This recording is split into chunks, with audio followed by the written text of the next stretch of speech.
Welcome to the Geico ESPN High School Kickoff as part of the ESPNU Summer of Next, presented by Geico. And we welcome you to Crawfordville, Florida, in the state's Panhandle for this matchup between the state champion coming from South Carolina, Spartanburg High School, against the War Eagles of Wakulla here at Jerry Reynolds Field. Hello again, everybody. Along with the former Florida Gator, Chris Doring, I'm Dave Lamont. Thank you very much for joining us. Our thanks to the folks at Crawfordville for this incredible hospitality, but let's get down to business. And as we get ready to tell you about our Geico Who's Next, Chris, we're going to focus today on three players we think are going to be standouts, not just today, but at the next level. Yeah, there you see those three guys right there. Tavian Feaster's the number 2 running back in the country. He's a verbal commit to Clemson. Felipe Franks, 6'6" quarterback that's committed to LSU, should have a big day throwing the ball. And then Keith Gavin, the story of the weekend to this point in time, a recent decommit from Florida State, interested in Alabama and Georgia. He'll have an opportunity to make some plays in the passing game for this Wakulla War Eagle team. And we've got wet conditions here today in Crawfordville, so we'll see Feaster kind of glide along the water. Yeah, he's a nice mix of power and speed. Very elusive here. Look at, able to make guys miss and then bust off the long run with that great speed. Should be a field condition fit perfectly for the running game today. I suspect we've got some eyes in Baton Rouge watching our telecast today because Wakulla's quarterback Felipe Franks is committed there, and he has the ability not just to beat you with his arm, but with his foot. Oh, no doubt about it. A tremendous kicker. We watched him yesterday hit 50-yarders plus from the ground. But what he's known for is his ability to throw the football. Big-time arm, makes all the throws. Really has improved his accuracy during the offseason and attended a lot of camps, including the Elite 11. So he's getting a lot of looks around the country. And his number 1 receiver, Keith Gavin, a big-time wide receiver. We talked about him earlier, decommitting from Florida State. He can catch the deep ball, but really powerful at 6'4", 225 pounds, able to make people miss and drag others into the end zone. So should be a fun day for offensive football. And Keith Gavin has narrowed his choices down. Florida State still in play, but he likes Georgia and Alabama at the moment. Now, just moments ago, we were inside the Wakulla locker room, thanks to the courtesy of head coach Scott Cleese, to get his message to the team. Where you're at. I want y'all to show everybody that's watching who Wakulla is. This is a chance to show our game, who we are, what we're about. Be yourself. Don't try to be someone else. Don't try to be anybody else. Play within yourself and be who you are. If you do that, we'll be successful tonight. Let's go. And there is Scott starting his 11th season here at Wakulla. Very successful, winning 3 out of 4 games on average. His opposite number on the other sideline from Spartanburg is a winner too. Chris Miller has taken a program that really was struggling until he got there and won a 4A Division II state championship last year in just his 2nd season in Spartanburg, but he does have state championship experience. The Vikings are the road team from Spartanburg. There in the white, you may notice the field. We've had for the last probably 48 hours quite a bit of rain in the area. At the moment, the skies are dry. We're really hoping it stays that way. There was talk of thunderstorms. You take a look there. That was Keith Gavin, number 7. He's joined by number 11, DeMarcus Lindsay on the kick returns. Will Lawson will kick it off for the visitors. See if they kick it away from number 7 back there. Gavin is an impressive-looking guy. 6'4", about 215. Looks like he's ready for college football right this second. He could probably walk on a lot of fields and get playing time. No doubt about it. From the 40-yard line, we kick it, and they are kicking away, angling it toward Lindsay. He'll make the catch at the 16. And Lindsay will get only about a 10-yard gain out to the 27-yard line. And we'll get a look at number 18, Felipe Franks. There was a preseason game for Wakulla last week against Leon High in the Tallahassee area, and Franks did not play. He missed a few weeks with a bad ankle, but he is ready to go. Number 59 in the ESPN 300 is Franks, committed to LSU. He had 28 touchdown passes, 8 picks last year. And that PP means pocket passer. Obviously in college football today and in high school football, you really do need to differentiate between the guys who are more traditional and then the scrambling or the zone read type QBs.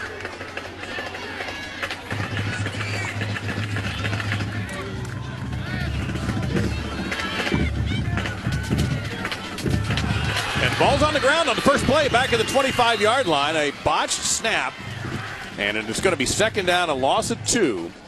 So a missed exchange with Aaron Price, the center, and Felipe Franks. Something to keep your eye on today. Obviously, we noted the weather issue has been raining here the last couple days. But, again, it's the beginning of the season. Guys are rusty. Plus, on national television, some nerves may be coming into play. Just didn't quite get that center quarterback exchange. Looked like Franks may have pulled out there a little early.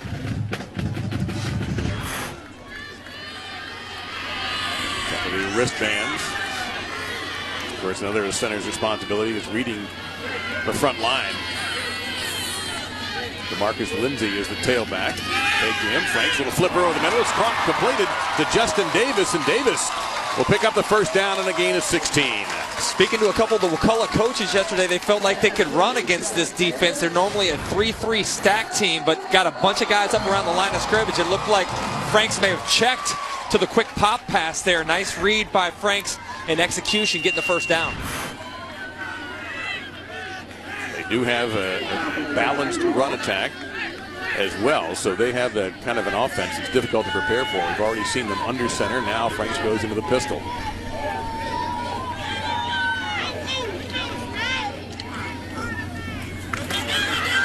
As time, receiver open, coming back to the ball, the 45. There is Keith Gavin, number 80 in the ESPN 300. That'll be a short gain. Second down coming up. Tackle made by Trey Smith. I like the play call there. Get your big guy in the game early. They throw him a little hitch. That time, Frank's a little high on the throw, but Gavin, we noted his size and length, goes up and gets the football, gets hit, most importantly. Now you're into the game. You're into the season. Look for him to be a target a lot more here as this game progresses. And we're not kidding about that recently decommitted. That happened 2 nights ago. It was news to us, right? When we asked him about his Florida State plans, he said, well, hey, guys, I just recently decommitted. Definitely sounded impressed with his meeting with Nick Saban here recently, and talked a lot about Georgia as well. Here's a trick play. No, it looked like for a second there was going to be a pass, but instead it's going to be a gain of a yard to the 46-yard line, setting up third down. As they went that time to Cephas Green, Hinkle and Stridiron in the stop for the Vikings. Dave, you're right about that, though. They hit the speed sweep. It looked like they were setting up the pass. Look for them to come back and maybe try to see how the defense reacted that time. Maybe be there later in the football game.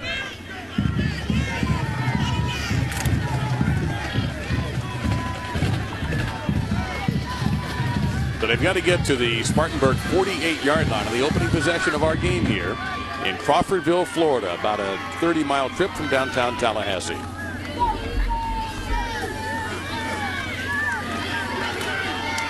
Frank stepping up, has the time, going to try to make one man miss. He does. He'll have a first down and a lot more, and he'll get pushed out of bounds at around the 35, maybe the 34-yard line, a 19-yard pickup, and a Wakulla first down. Smith pushed him out.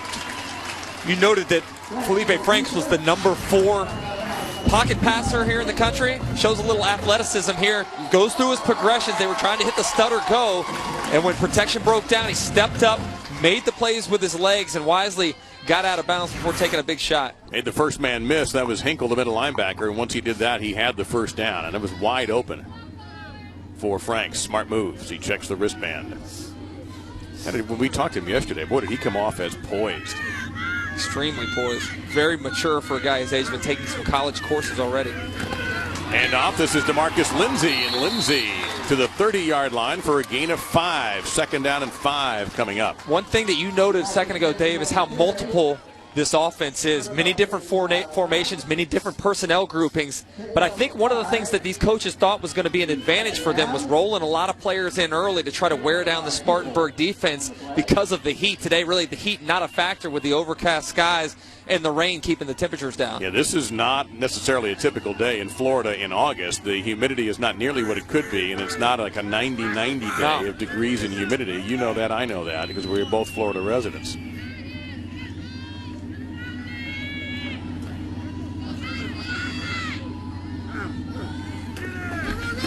It's Lindsay again, bounced off of one tackle. Hinkle slowed him down, and it's going to be third down and about 2 coming up. Now, assistant head coach is James Vernon for Wakulla, and we caught his message to the team just moments ago.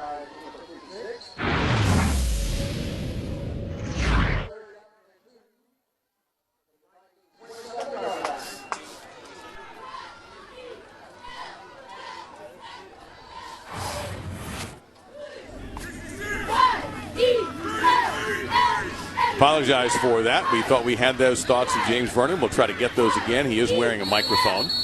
And we have the timeout called by the head coach, Scott Cleese. We'll take it with him. Wakulla on the opening drive, looking impressive with the LSU commit, Felipe Franks, leading the way at quarterback. Beautiful day here in Crawford. There's James Vernon. Let's go back. We have those comments ready because he is the offensive line coach, and he had a stern message for his linemen. They're going to blitz early. We're going to gap them because our eyes are going to be up. We're going to pick everybody up, and we'll go 80 yards. All right? Need a long drive this first one. All right? Sure footing. It's wet out there. Shorter steps, hands inside. When you get a chance to pin somebody, let them know where you're from. Pin them flat on their back. Smile at them. Get up and do it again the next play.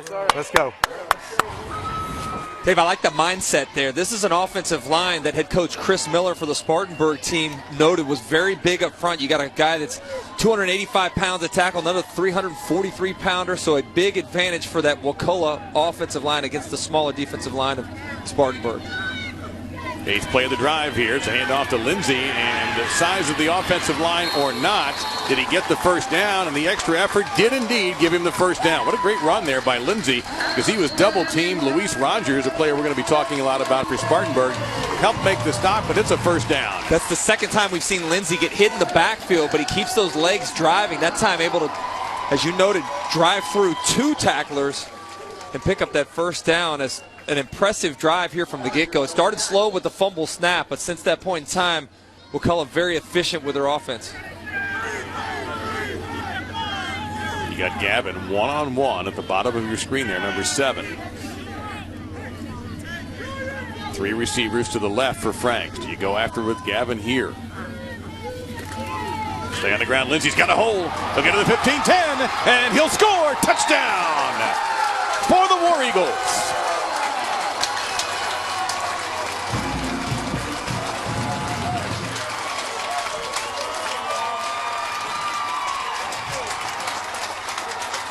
Dave, one of the advantages of having a big-time wide receiver on the outside like Wakulla does in Keith Gavin is that the defense has to give attention. They have an extra safety rolled over the top. That leaves a deficiency of guys in the box, and that time as Lindsey broke through the first level, there was no one there left. Nice blocking up front and a good stiff arm by Lindsey getting into the end zone again. That drive very effective for Wakulla. 2 for 2 on third downs, mixed in the run and pass well. Great start to their 2015 season. Jacob Austin will hold, and you'll get to watch Felipe Franks kick. And this guy has a leg.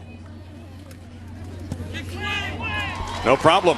9 plays, 73 yards in 4 minutes and 13 seconds. A crisp drive by Wakulla. Oddly enough, the first play was clumsy. It was a drop center snap, but after that, the next 8 were very nice. Yeah, very easily could have given Spartanburg great field position, but fortunately for them, they were able to get that recovery and then got things back on track. As I've noted, nice mix of play calling and good execution. Really no mistakes, and congratulations, as we noted a minute ago, that offensive line been dominant up front to this point. Take a look at DeMarcus Lindsey, who, believe it or not, is listed as their long snapper. He's a pretty good running back as well. We take a look at these two schools, give you a little bit more about them. Spartanburg kind of in that Greenville, not terribly far from Clemson, although obviously they have some South Carolina fans and other schools in there. You see the enrollment, 7 state championships, including last season. And Wakulla, it's been a little while for them since they've won a state championship, 1981, but they were runners-up in 2011. And a lot of people in the state of Florida believe that this bunch could be ready this year to compete for a state championship. They were in the state championship in 2011, did not win. 5A is a difficult classification in this state, and it'll be interesting to see if with a star quarterback. And now watch Felipe Franks kick it, because, again, he handles that as well. He is not, I don't think, going to be doing that at LSU, but we would be a little surprised, especially with almost no breeze, if we have a lot of kick returns today. Like we said,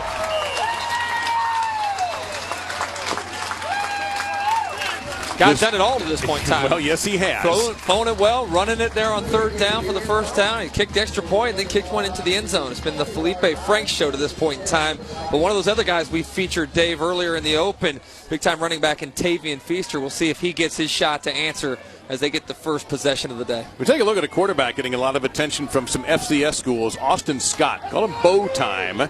His father was the offensive coordinator, and Austin has offers primarily from Elan, Mercer, Lehigh, Old Dominion, Newberry, South Carolina State. He is the South Carolina State Offensive Player of the Year from last year, and he's got an empty backfield to work from. On the run, throws, there's Feaster, and he runs into 3 Wakulla defenders, but a solid 6.5-yard gain. They'll be second down as Antonio Morris led the tacklers. Talked about Feaster being a big-time running back, but he's a pass catcher as well. Last year, 1,000 yards rushing, 1,000 yards receiving.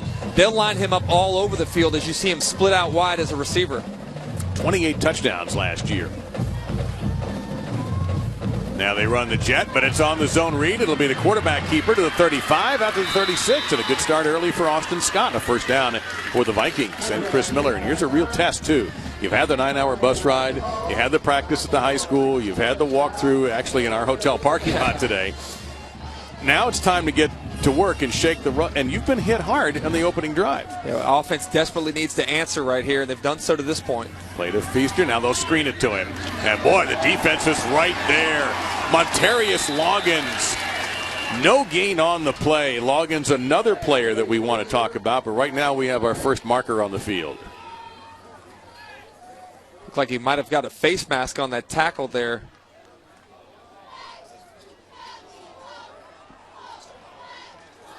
And John Griffin is in charge of the crew, as you see. This is from the Big Bend Football Officials Association. And Big Bend also a panhandle part of the Sunshine State. It's a 5-yard face mask, so it'll be first down and 5. But I tell you what, Loggins showed some great closing speed against Feaster there. It looked like that play was set up well. Everybody was rushing Scott, dumped it off nicely, but as you mentioned, closed quickly.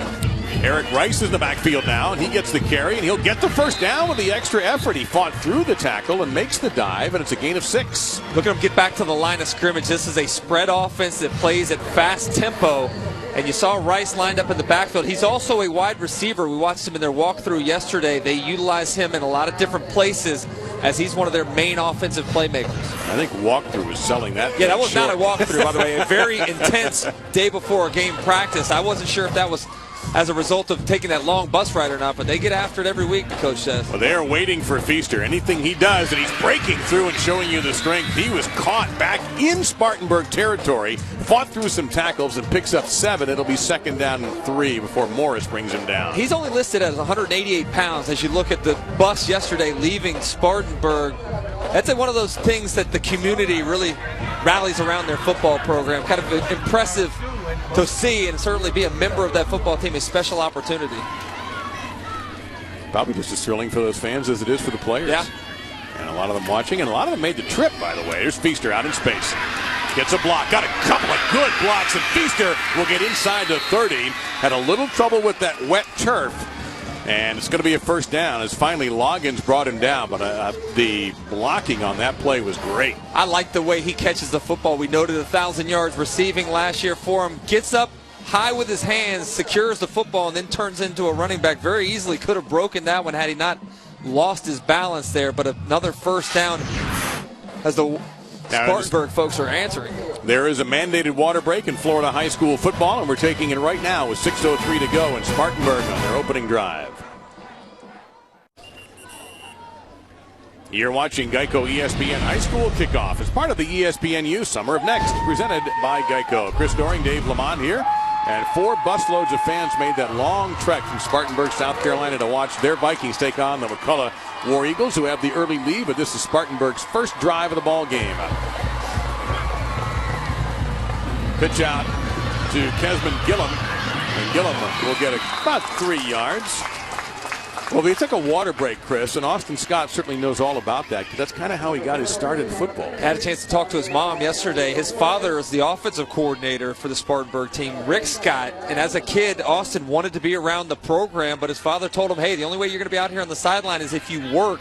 So from the time he was 4 years old and on, he was out there every single day practicing his water boy skills, of which he was able to pick up a lot of football knowledge. Great mind out there in control of this offense. He has completed 5 passes all of them to Tavian Feaster. Jason McCarl stopped that play for no gain. It'll be 3rd down and long coming up. So he's 5 for 5 for 33 yards. Every one to that guy right there. You know, they give him a lot of leeway in this offense. He's able to check about 70% of the time, really give him a lot of responsibility.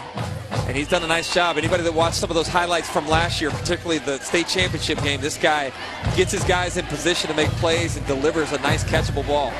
He'll throw to somebody different. This time it's Rice. Rice breaks an arm tackle. He'll get inside the 15 before half the population of Crawfordville gets him. And that will be a 1st down for Spartanburg. Gain of 11. Rice lined up in the backfield earlier, had a nice carry that time in the slot. Catches a short one and then makes some guys miss, able to pick up the 1st down inside the red zone. So this is where you might think of Feaster on a handoff here. He stays in the backfield in the pistol formation next to Scott. Flares out and we have flags. Might be a false start.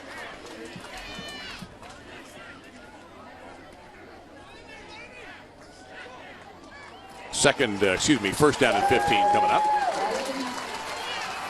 Chris Miller understands winning. He had 4 state titles at J.F. Burns High School before coming over to Spartanburg. He coached Marcus Lattimore, probably his best-known alum. It's interesting. He did coach Marcus Lattimore, but when he was talking to us the other day, he mentioned that Tavian Feaster may be the best of all the players that he's coached in his career. Marcus now working for the University of South Carolina. 11th play of this drive coming up. He's got plenty of time. He's going to take off and get to the 13 maybe. Fans here looking for a holding penalty. No flag on the field. Gain of 5. Got the penalty yardage back at 2nd and 10. Yesterday at their practice, we watched this offense work a lot down in the red zone. As you see Austin Scott picking up some yardage, able to get back inside the original line of scrimmage before the penalty. But as the field narrows, the windows close. And one thing we saw a lot of yesterday was some high ball throws in the back of the end zone. Keep your eye on number 1, Tavares Scott. He's their main target in the passing game. Haven't seen much from him yet, but a bigger target down in the red zone could be an option here for Austin Scott. Yeah, he's listed at 6'2". Looking in that way, looking at Feaster, screen it, middle screen, and have the football and it's dropped. And the ruling on the field is an incomplete pass. They did go to Scott, but they played a middle screen that time and nearly intercepted as Herbert Franklin put on the pressure and Loggins almost came away with the ball. Yeah, they needed that one there. Had a play set up as they see those big offensive linemen getting downfield. Just got his attention distracted a little bit with that gray shirt flashing in front of him. Tavares Scott could not hold on, so now 3rd and long from about the 15-yard line. They do have a pretty good kicker in Will Lawson, so we'll see if they need to worry about that.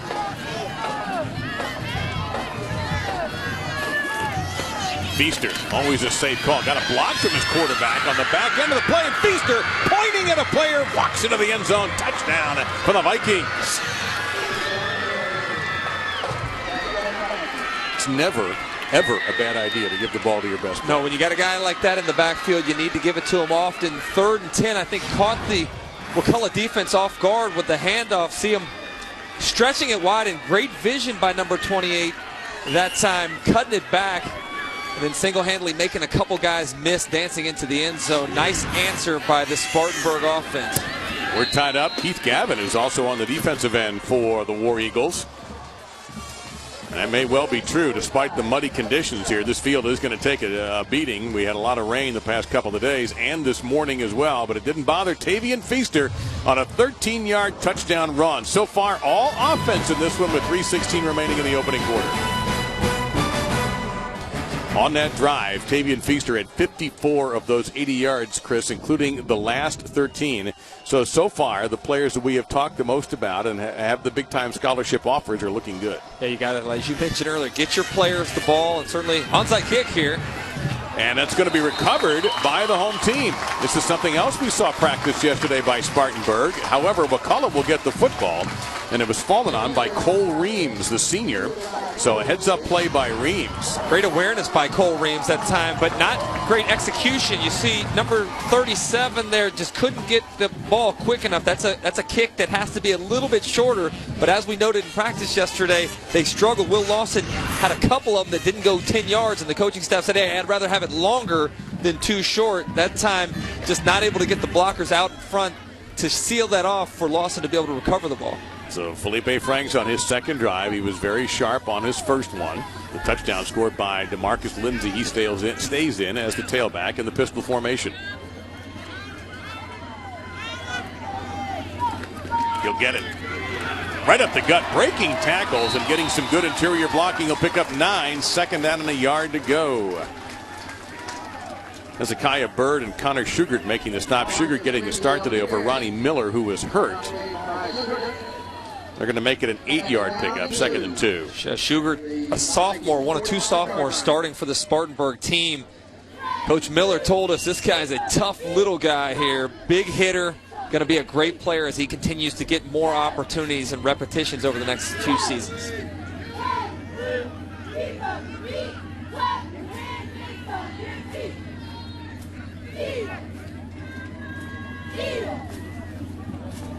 Spartanburg threatening to blitz, and they do a little bit, and there is the best defensive play of the game for Spartanburg so far. A loss of about a half a yard that time. They brought the heat. Bird among the hitters in there. I think Jeter was also around the play, number 94, and they're going to back him up a half a yard. It'll be 3rd down and 3. And that's where I worry about this Spartanburg defense up the middle. You noted Jeter at 181 pounds. Tough to play against this bigger offensive line, but they did a nice job of blitzing right where that play was called. Got some pressure and, more importantly, some penetration, forcing a 3rd down try for Felipe Franks in this Wakulla offense.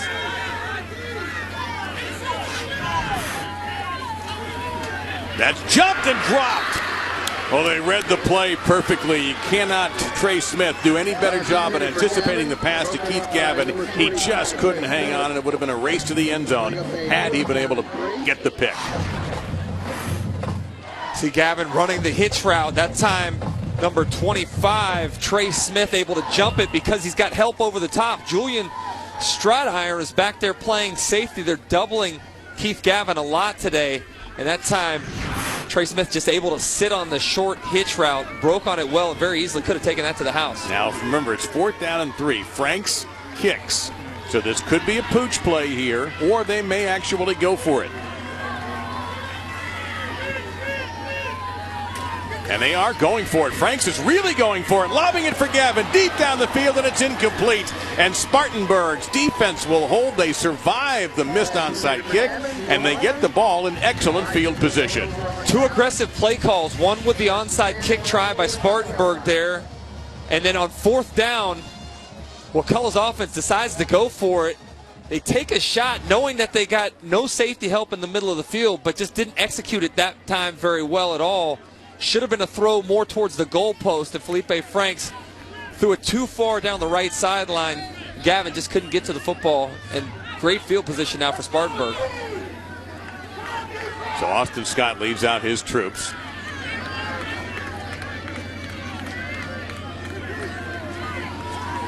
Feaster and the pistol with him.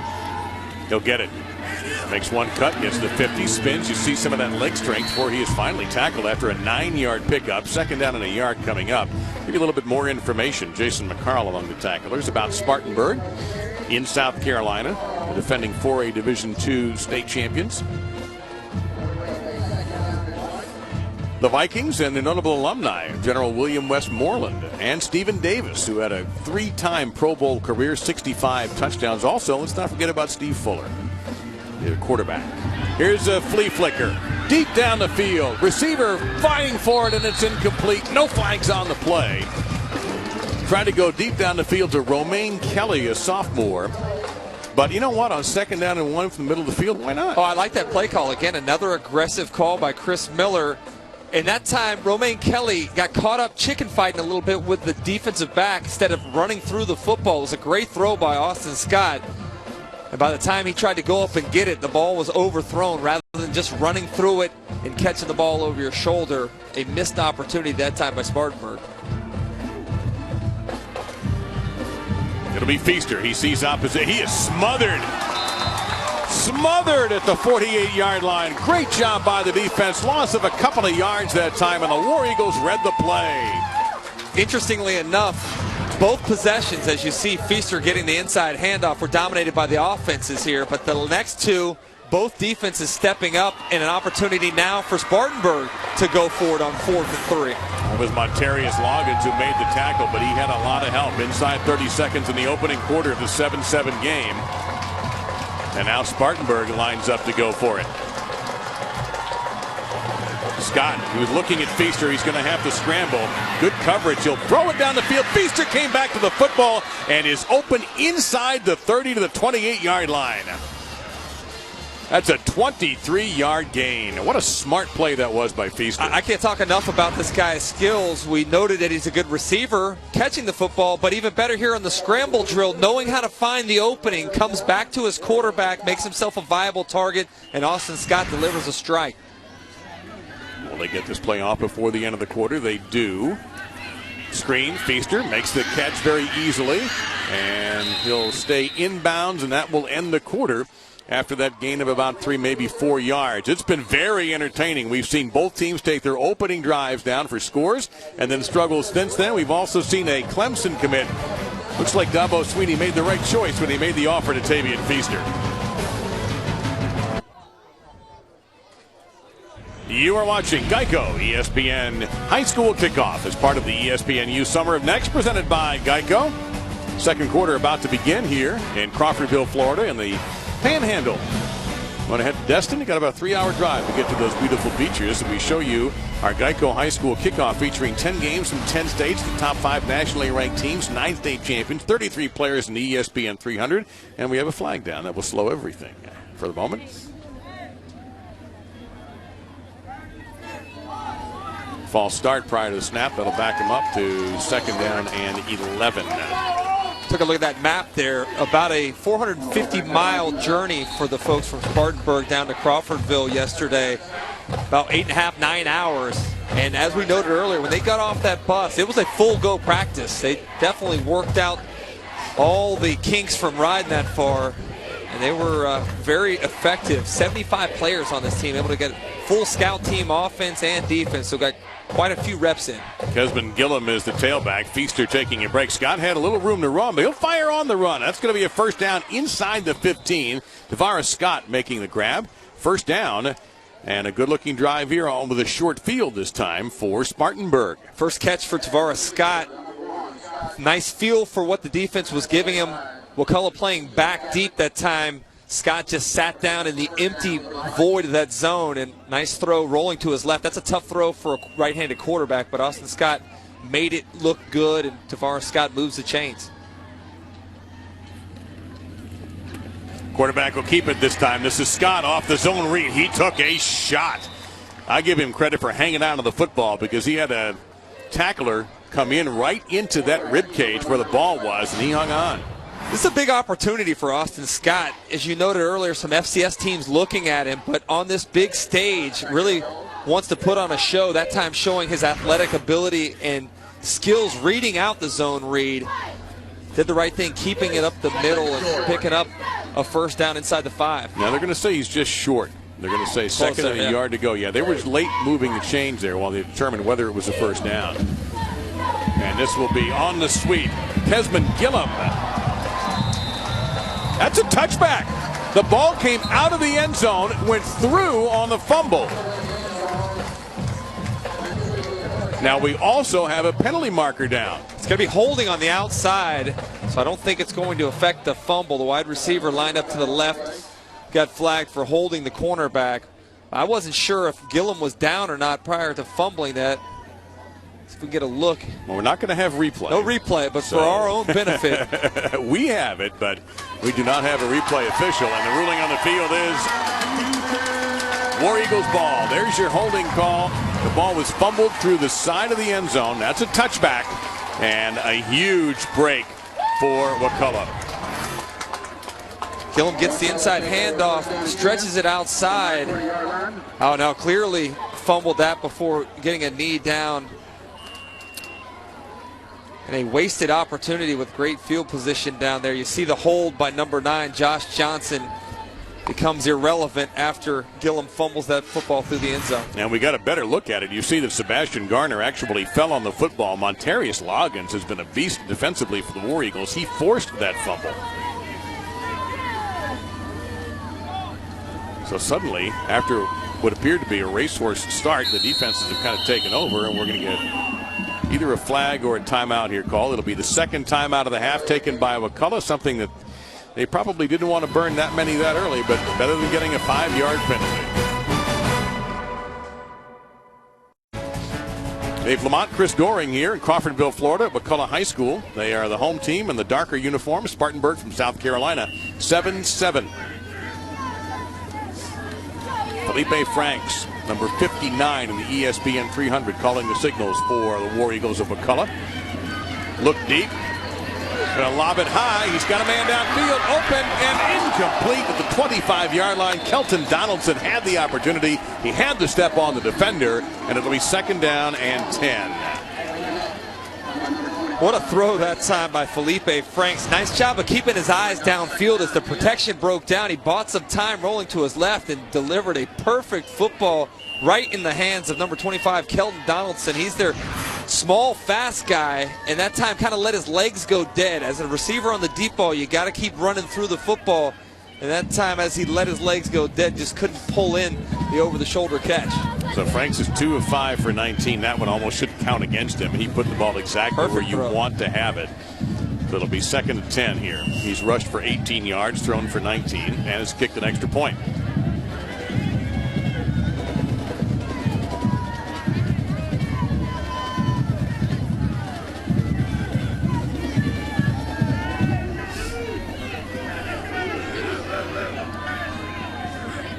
Snap with 7 on the clock. Pressure here. There's the screen. Caught by Lindsey. He's got a little room to work. Gets a block. There's a flag down as Lindsey continues to fight for yardage behind the play at the 22-yard line. Unfortunately, that's going to be a holding call against number 77, Tyler Teagan. An unnecessary hold. He had the block. They had the screen set up. You see the disappointment on the face of head coach Scott Cleese. That was one that perfectly called, well executed until the holding call brings that one back. Take a look on the right side of your screen. Number 77 there got his hand outside the frame of the defender, wrapped up, holding all the way through. That's an easy call for that official to make. So forget the good vibes for the Wakulla fans on that play. And instead, they're going to back it up to the 12-yard line. So 18 yards to go. Second down and 18. Here you just want to try to get at least half of that back. Set yourself up in a manageable, somewhat manageable third down situation here. But as you mentioned earlier, defense is really stepping up here in this beginning of the second quarter. Yeah, both teams took the football on their opening drives and marched down the field. And that's all we've had so far. Lindsey gets a gap and slowed down just enough. Hezekiah Bird, slowed him down to allow the rest of the defense to get him. That'll be outside the 15 to about the 18, a gain of 6, third and a dozen. I like what I've seen from Lindsey so far today. What a luxury for this Wakulla offense. Last week in their scrimmage game against Leon, it was Antonio Morris that was carrying a lot of the load. He had 7 carries for 76 yards and 2 touchdowns, but has primarily played defense out of necessity. That's 7 carries for 45 yards for DeMarcus Lindsey to this point in time. So he's been a big part of this Wakulla offense. Question is, will he have to go in as the long snapper if indeed he does that task today? If they don't get the first down, will he snap it to Felipe Franks or to Matt Payne, who's the other kicker on this team? Franks steps up, guns it, and that's a first down. That was a pellet. Let's see where they mark him, though, because he came back a little bit, but it looks like the official there has him down outside the 30, but the ball comes down shy of the first down. Yeah, it's marked in the center here by one of the officials. That's a bad spot because his forward progress was about the 31-yard line, which would have taken them past the first down line to gain. And unfortunately, as you mentioned, there's no replay today. I don't think this is a great spot. No, take a look at the top of your screen. Nice comeback. And yesterday, Keith Gavin told us that was one of his favorite routes. You saw him get hit at about the 31-yard line, and then the surge pushed him back behind that 30-yard line, which is going to leave them about a couple inches short. Well, what do you do here? I like to go for it. You got a 6'6" quarterback, man. Let him sneak the football. Take a snap under center instead of the pistol. Exactly. Yeah, it looks like to me his feet landed what would have been a first down. But the call on the field will stand as 4th and inches. And while Scott Cleese may be chewing on the officials a little bit, and he's got to also come up with a play.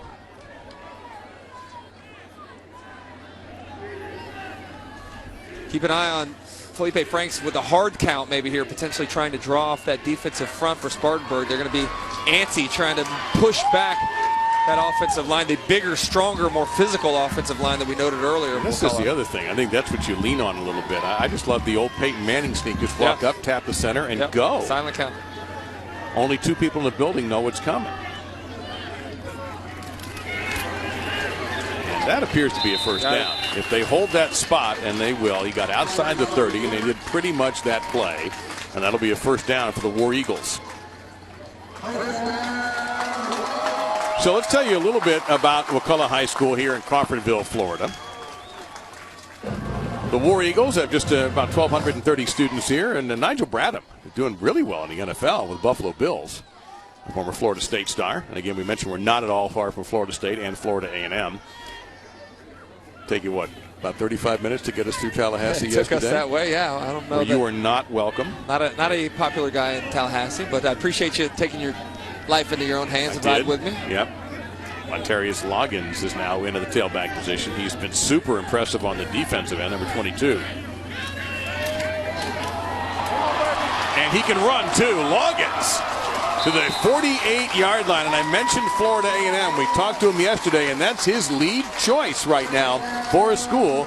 And so his fans won't have to go far to find him if he indeed signs with the Rattlers. He's another one of those guys that's a gifted running back, but has moved primarily to the defensive side of the ball out of the necessity at the linebacker position. You see a little misdirection. This is an offense that was strictly a veer Georgia Tech style offense before Felipe Franks came on the scene, where they've adjusted it being more of a throwing team, but they still have about 15% or so of their game plan designed around some of those veer principles from prior to Franks' starting quarterback job. Also, besides Cincinnati, Florida Atlantic is another school interested in Loggins. DeMarcus Lindsay is back in out the wingback position. They fake the jet sweep, come right back to Lindsay. Lindsay could go here into Spartanburg territory, and big chunks.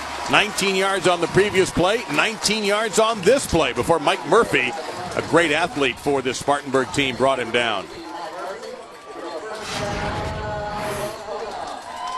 Again, nice job by the offensive line. You see the hands get up there around the headgear. That very easily could have been another penalty that would have added some additional yardage, but I like what Wakulla's doing. I mentioned at the beginning of the game, they felt like they could run the football against this Spartanburg front. They got away from it for a little while, but now just pounding it right down the middle of that defense. A lot of motion, too. They start one way, and then they come back another way, sometimes cutting on to the backside. Clock running, coming up to 7:20 in this quarter. They're going to have to hurry to get the play off. They do. Lindsay hit right away. No gain. And it looked like Austin Hinkle coming up from his middle linebacker position, and Jeter also helping out quite a bit. Hinkle's been extremely active. You called his name a bunch so far today, making some plays in the backfield that time, able to take down the ball carrier without any yards gained. They desperately needed to make a stand after a couple runs gashed him up the middle. 63 yards and 9 carries for Lindsay.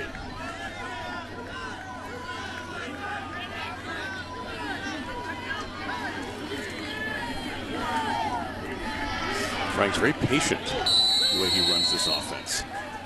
Maybe too patient. No, that was an offsides call there that time. And the clock was at 7 on the play clock, so let's see what the officials have here. Yep, Good call there, Chris. Moving 5. It'll be 2nd down and 5 to go. Much better vantage point for us than what we typically get in a lot of college games here. You can see everything a lot better. And just to give you a heads up, we're going to be approaching a state-mandated water break here in just a few seconds, maybe 1 or 2 plays, depending on how long those plays go. But these guys did catch a break today on weather. Now, this could be a lot more hot and humid than it is. It was interesting being at the same hotel with the Spartanburg team. The coaches this morning very interested in what the forecast was. For a team that likes to throw the ball around a lot, they did dodge a bullet because we've seen some terrible weather the last couple days. I do. Hence why our field looks a little bit chewed up and will continue to be so. It took a soaking the last 2 days.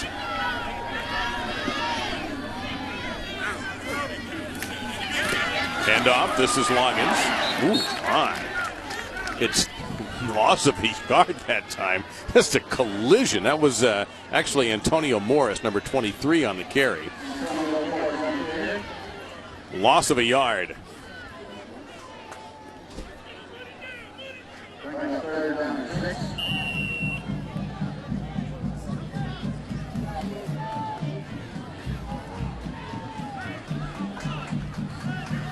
Loggins is now the tailback. They go to the bigger body. 2 out of 4 Wakulla on 3rd downs.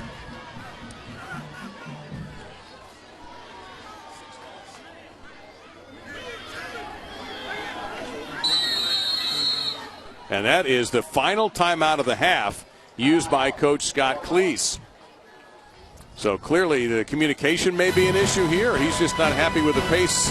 Right now we're not at a 7.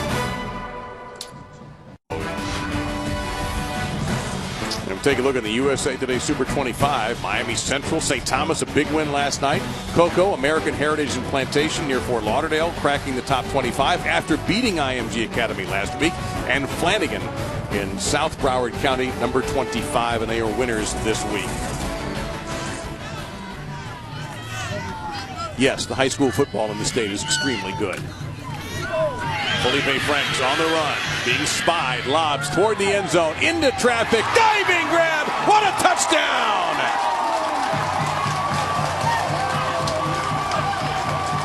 Justin Davis with an incredible catch.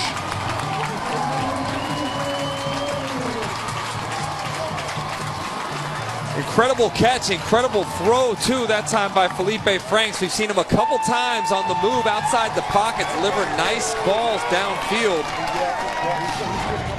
That time he got flushed to his right, just threw off that back foot. Justin Davis lays out, making a big play on national television. That's one he's going to put on the highlight reel for a lifetime. If he happens to be watching, Les Miles just left his office and grabbed another couple of pieces of grass to chew on in celebration that young man, Felipe Franks, the quarterback, is coming to his school. Franks with a PAT off the top of the locker room, and it's 14-7 after a 9-play, 80-yard drive, 5 minutes and 39 seconds for the War Eagles. You know, you mentioned LSU and the fact that Felipe Franks is a LSU commit. Interestingly enough, doesn't it seem like they've traditionally recruited more mobile, dual athletic type quarterbacks? Felipe Franks, number 4, as a pocket passer. We've seen him make some plays on the move outside of the pocket, but he's not trying to run the football. It'll be interesting to see how LSU chooses to use him as he arrives in Baton Rouge next year. And again, that's a tough throw there off the right foot, and laid it out perfectly for Justin Davis to go under and make the play. And he will be going to LSU in January. He'll be competing in spring practice. He is already taking some classes at Tallahassee Community College nearby and is getting ready while finishing up his high school days. He's also already on the pathway to Baton Rouge. And he has family from Louisiana. That's not a stretch, just in case you're wondering why he chose LSU. There are many reasons, of course, but he does have some family from Louisiana. Now, he also handles the place kicking and kickoffs. He's already blasted one about 65 yards on the kickoff. So while there are returners down there for Spartanburg. Nice drive that time by Wakulla there. 9 plays, 80 yards, 5 minutes and 39 seconds. Overcame a couple penalties where they were in 2nd, 3rd, and long, as you see Felipe Franks booted another one through the end zone. And I tell you what, you've got Tavian Feaster down there too, so you really don't want him returning it because he's outstanding. We take a look at the commits that Les Miles and his staff have put together from the ESPN 300. He's had a tremendous, Les Miles and his staff, a tremendous recruiting period so far for that 2016 class. And credit Ed Orgeron, Kevin Steele. They do a great job, particularly down in Florida. You see Savion Smith ranked number 47 overall. They got a pretty good cornerback from Florida last year by the name of Kevin Tolliver. He's a 5-star guy. I talked a little bit to ESPN's recruiting analyst, Derek Tyson. He noted that, interestingly enough, you see that LSU team surging in terms of what they've been able to do as a whole. And Felipe Franks, a nice piece of what they're putting together for 2016. Ed Orgeron can talk his way through a lead-lined door. No question about that. Guys made a living in college football coaching by being able to go out into parents' living rooms and convince them to let their son attend the school that he's at. He's been an impact coach for a long period of time. So from the 20-yard line, you take a good look at Felipe Franks. And one thing to note, we talked a little bit about Gavin decommitting. Sounded like Felipe Franks was pretty solid on his commitment. Well, he's had some other SEC schools romancing him. We'll talk about that in a second. It's a tough throw for Scott across the body and too high for Tavares Scott. It'll be 2nd down and 10. Florida Gators are certainly interested. Alabama has been knocking on his door. I don't mean to be a homer, but it sounds like it'd be a nice fit in Florida. Here we go. In need of a quarterback, a guy that's from right up the road. This is why as soon as we crossed into Leon County, there was a lightning storm when you were driving. I do know that he and Doug Nussmeier are very fond of one another. So we'll see if he's able to make him doubt his commitment to LSU at all. Just remember, folks, that was Chris Doring. I'm not saying anything. I'm not trying to talk him out of it. High pass came out of the hand a little funny, but a nice catch that time by Scott. And he'll make something happen with this. He will really make something happen. That play looked like it wasn't going to work at all, and it's going to be a gain of 12 and a 1st down for the Vikings. This is not a situation like like college or professional football. They're using the same handful of balls, and that one's gotten pretty wet. As you can see, the dark color of it. But Tavares Scott, able to hang in there and make a play after the catch. And this guy is one of the playmakers. We haven't seen him an awful lot today. He's one of the guys I thought would count a little bit more heavily in the play calling to this point. Here's Feaster, the 40. Bouncing off tackles, and he'll get another chunk. That's about 14 yards, maybe 13. It'll be another 1st down. Adrian Morris in there on the stop. How about Feaster so far? Oh, he's been impressive, more so in the passing game. We've talked about him being a viable receiver, but now getting an opportunity to see him a little bit more. He's got 4 carries for 32 yards and a touchdown to this point in time. But interestingly enough, I think you'll probably see him get a little bit more of the workload on the ground as this defense begins to get tired here as the game advances into the second half. Number 34 in the ESPN 300, some penetration by the defensive line for Wakulla that time. Only about a yard to go. Let's go back. James Vernon, the offensive line coach for Wakulla, wearing a microphone. This is what he had to say about that touchdown. Right away, Seabass. Seabass is wide open. Touchdown! Yeah!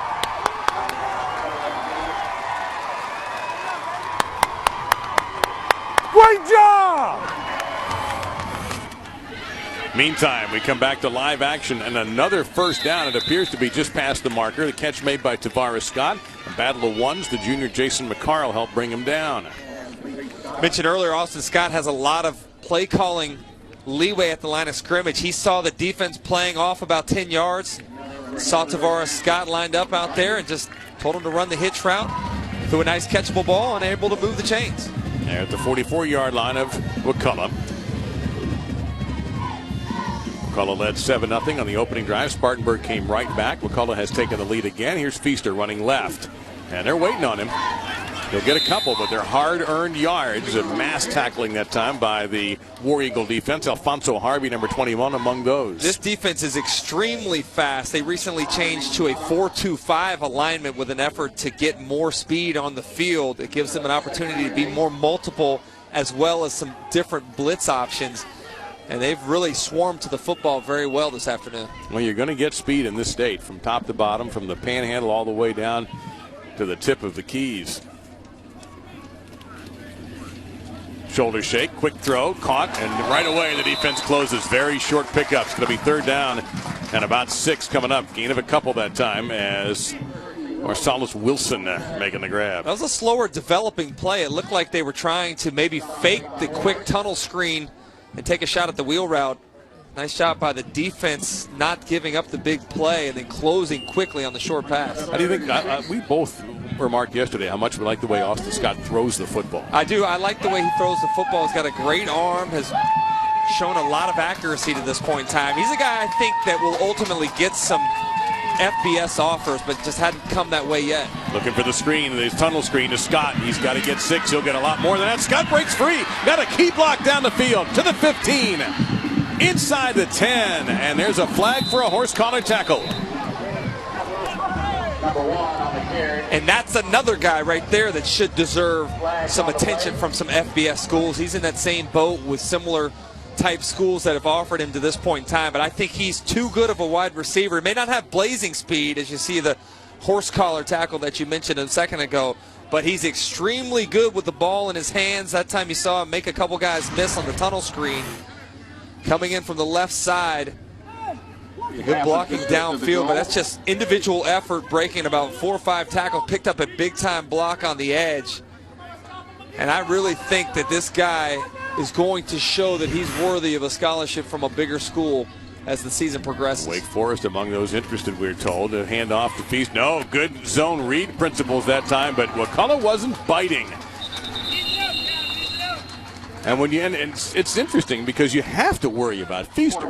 But that time the defense read it beautifully, and Scott stuffed for virtually no gain. 2nd and goal. Stop made by Roddenberry. Roddenberry among the tacklers that time for Wakulla. So the numbers on Austin Scott, super efficient. He was the state offensive player of the year, let's not forget.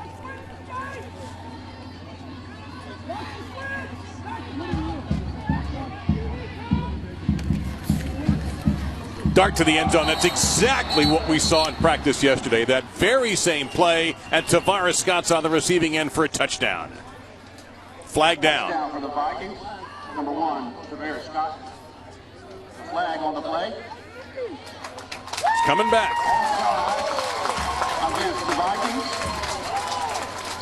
Unfortunate for Spartanburg because that was a great read and execution. Austin Scott saw that there was man coverage on the outside. They ran a little pick play as you saw Tavares Scott come underneath wide open, but lined up illegally. Not enough men on the line of scrimmage, and that play's negated. Now on the 7-yard line, Scott under some pressure, lost the ball. I think Albert Rankin at number 69 has the football for Spartanburg. And there are 3 things that we talk about running backs having to be able to do: run the ball, catch the ball, and then block and protection. That time Feaster busts an assignment, lets his guy overload him and come inside and hit Austin Scott right as he's throwing the football. Spartanburg very fortunate to get the ball back and even have an opportunity here on 3rd down. And that was Antonio Morris who came in. Feaster actually almost pushed him into the quarterback, to be honest with you. So it'll be 3rd down and goal. They go to Feaster. He'll break a tackle. He'll break the plane of the end zone. Touchdown, Spartanburg with 41 seconds left. And that's the way you make your coach forget about a mistake on the previous play. They come right back to the big running back. And again, you see him busting it up the middle with a combination of power and elusiveness. Number 28, Tavian Feaster, number 2 running back in the country. Remember his first touchdown was 3rd and 10. 3rd and 10. Yeah, I like 3rd and goal from the 7. It shows that they don't have any fear in handing the football off to him as they miss the extra point. Mark that down. 2 touchdowns for Feaster, but Larson hooks the extra point with 41.1 to go. Difference in the game is a missed PAT, or the Geico High School kickoff. 41.1 to go in Crawfordville, Florida, 30 miles or so away from Tallahassee. Spartanburg from South Carolina just scoring what touchdown off the second run by Tavian Feaster, who has over 100 yards combined, 107 rushing and receiving, but the PAT was no good. It's been a very entertaining football game. As we noted earlier, the offenses both came out scoring touchdowns on their first possessions, then became a little bit more of a defensive dominated game. But again, a couple drives back to back from each team should have this game tied up, if not for that missed extra point.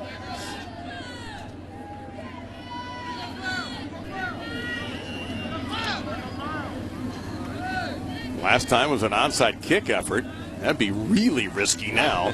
No way. But here's a little poocher. They want to kick away from Gavin. That's a live football, and it's fallen on at the 34-yard line, 35-yard line as we get to the studio, and Chris Cotter. Chris.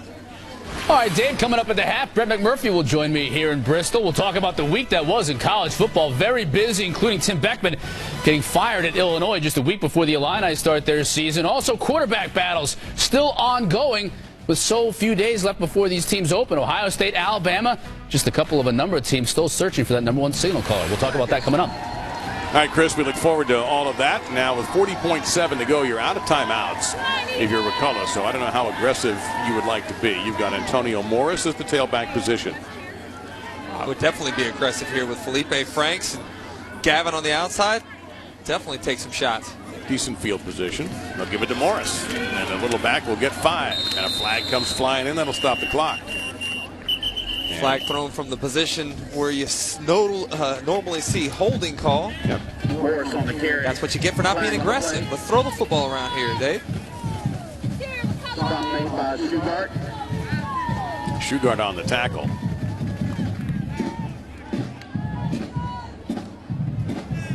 I guess they thought maybe we'd try to bust one. Well, they've had a lot of success. To their credit, they've been running the football very well right up the middle of this defense. So I don't blame them for seeing what they can do, maybe bust one there. But as they get backed up at about the 25-yard line, I would bet you probably see a little less aggressiveness as that clock continues to roll. And Spartanburg still has their timeouts, but they don't appear to have an inclination to stop it. So we might be just heading everybody to the locker room. There haven't been a lot of mistakes here. You know, for the first game of the season, you never know how teams are going to come out and play. But it's been a pretty clean football game for the first 24 minutes of this ball game. We've had no turnovers. They'll try one more time, and that will undoubtedly be the last play of our half unless Spartanburg uses a timeout. They're not inclined to do so. We're going to head to the dressing rooms. Very, very entertaining first half. And our ESPN top 300 players have played very well.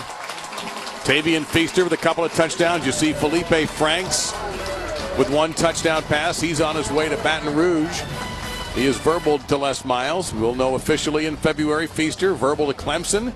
And what he's done so far today, 107 total yards. And these guys will take a break from the humidity here in the muddy field and get us back for the second half. In the meantime, we'll take a break as well and send it to the studio and Chris Cotter. Chris? Wakulla will be kicking off. And we'll get a look at Felipe Franks, who's boomed 2 for touchbacks so far. Kicking off from the 40 here. And again, it was interesting. Spartanburg lost Cedarius Rokert, who was an unbelievable return man last year. Had 3 punt returns, 3 touchdown kickoff returns. He's now at Troy. So that's been a little bit of a loss for Spartanburg, but they're not getting much of a chance. No. Gillum and Foster are back deep. Probably not going to get a return. We've been very fortunate with the weather. You see the field is a bit chewed up. A lot of rain here in the last 48 hours, but it has held off for about the last 2 hours and a half, and that's been great for the fans and for the players. And guess what? We're wrong. Here's Foster from the 10, 15, 20. Got one block. Made a man miss. Foster down the sideline. And he stepped out of bounds. And they're going to say about the 40-yard line, but great field position on the opening drive of the half for the Vikings. We take a look at our USA Today Super 25 rankings, and there's a traditional name on top, De La Salle. Couple traditional names, De La Salle, Miami Central there, St. Thomas Aquinas in action here this weekend. Big win last night over Booker T. Washington. It broke a 41-game winning streak of Booker T's. You'll see Archer later on today on ESPN. Cole Rain out of the west side of Cincinnati. That's been a traditional power in a football-crazed state of Ohio. It's Austin Scott on the roll, and he'll keep it. Takes a little bit of punishment there, but he'll gain a solid almost 7 yards and lost his helmet. You mentioned earlier a lot about the Florida team speed here in the state. That was one thing that Coach Gleese mentioned to us, is how fast the Spartanburg team, as you take a look at quarterback Austin Scott lowering his shoulder. His helmet comes off. He's got to go off onto the sideline for one play, so his backup, Thomas Rudolph, comes in to take at least one snap.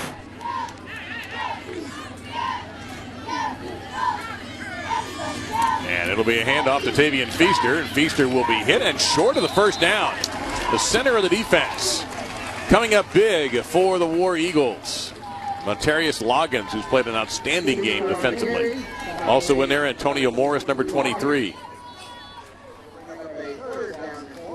And Austin Scott back on the field after sitting out the mandated play. The first drive of the second half, one of the most important possessions of the entire game. How you get back up, get that energy level going again, and set the tone for the remainder of the football game. Big play here early in the third.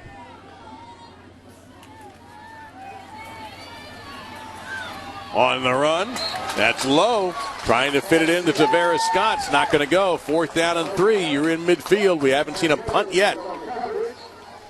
Looks like they will for the first time, but that was a disappointing series there, as you got a big gainer on first down. Second down, Feaster gets held up, and then you come back and miss the easy throw on third down, which would have moved the chains. First punt of the afternoon here for Spartanburg. You're kicking it to Keith Gavin. Not ideal either. It's Tommy Washington, first punt of the ball game.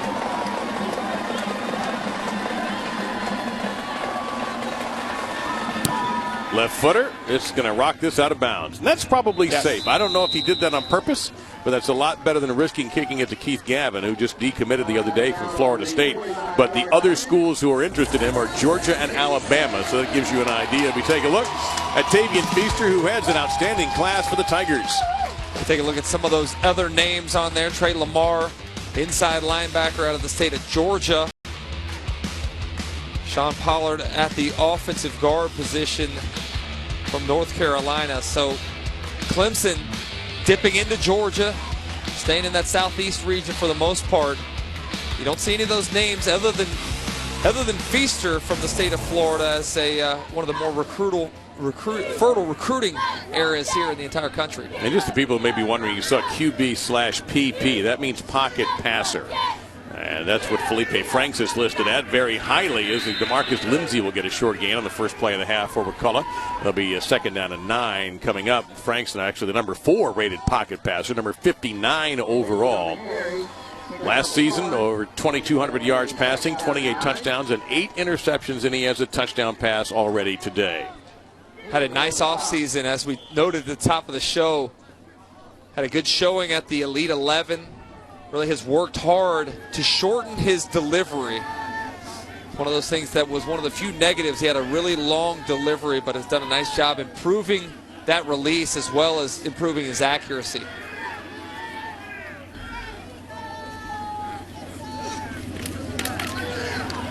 Trying to go on the ground, and that's going to get more difficult. Chris, let's talk for a second about playing in these conditions. Now, when you played in the NFL, you could get 80 different pairs of shoes to handle whatever's going on, but obviously not the case in high school. Yeah, how do the players adjust? Fairly limited in their shoe options, but one of the things that, I don't know if I always believe this, guys say that the offense has the advantage, but as a guy that played receiver, being able to put your foot in the ground and come out of your break is very difficult. We've seen a number of guys slip down trying to make cuts in the backfield, so I think you're right. You see the field really chopped up quite a bit between the 25s of this field, and it's only going to get worse as this game progresses. Franks The long throw. Now, this will be an interesting spot. They're going to mark him well short of the first down. Another bad spot. He's marking him where the guy lands and not where his feet are when the catch is first made. That's Gavin again on the comeback. And Keith Gavin, you noted the footing out there. He ran a hitch route, and you got to keep your weight over your ankles better than that. He tried to stand up and got a little high and jumped into the top of that route and slid very nearly, fell all the way down, but was able to keep his balance, make the catch. But another bad spot. I thought the forward progress was at least past the 35-yard line. This time it's a full yard for Wakulla. Number Frank, 6'6", at quarterback. Here's that long count. Yeah, down to 4, 3, 2, 1, and they're going to either take the penalty or the timeout. Flag is down.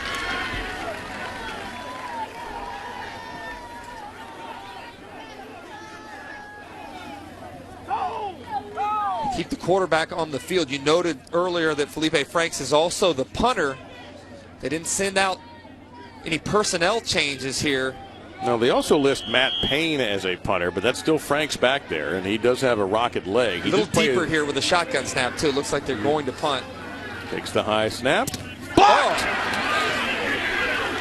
Opportunity here for Spartanburg to take this thing into the house, and they will do just that. Touchdown, Jerron Dawkins. Looked like a Yell Jeter blocked it. Dawkins picks up the spinner, and for the first time today, Spartanburg takes the lead. They got too fancy for their own good that time, Dave. They tried to be a little bit sneaky by keeping their personnel on the field, their offensive personnel on the field, and not substituting their punt team in.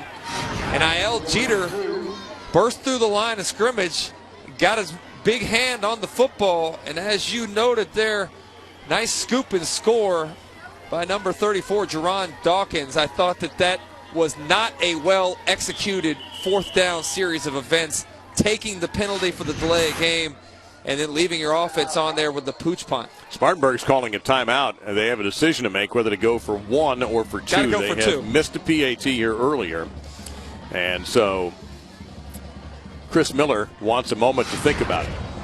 Take another look here.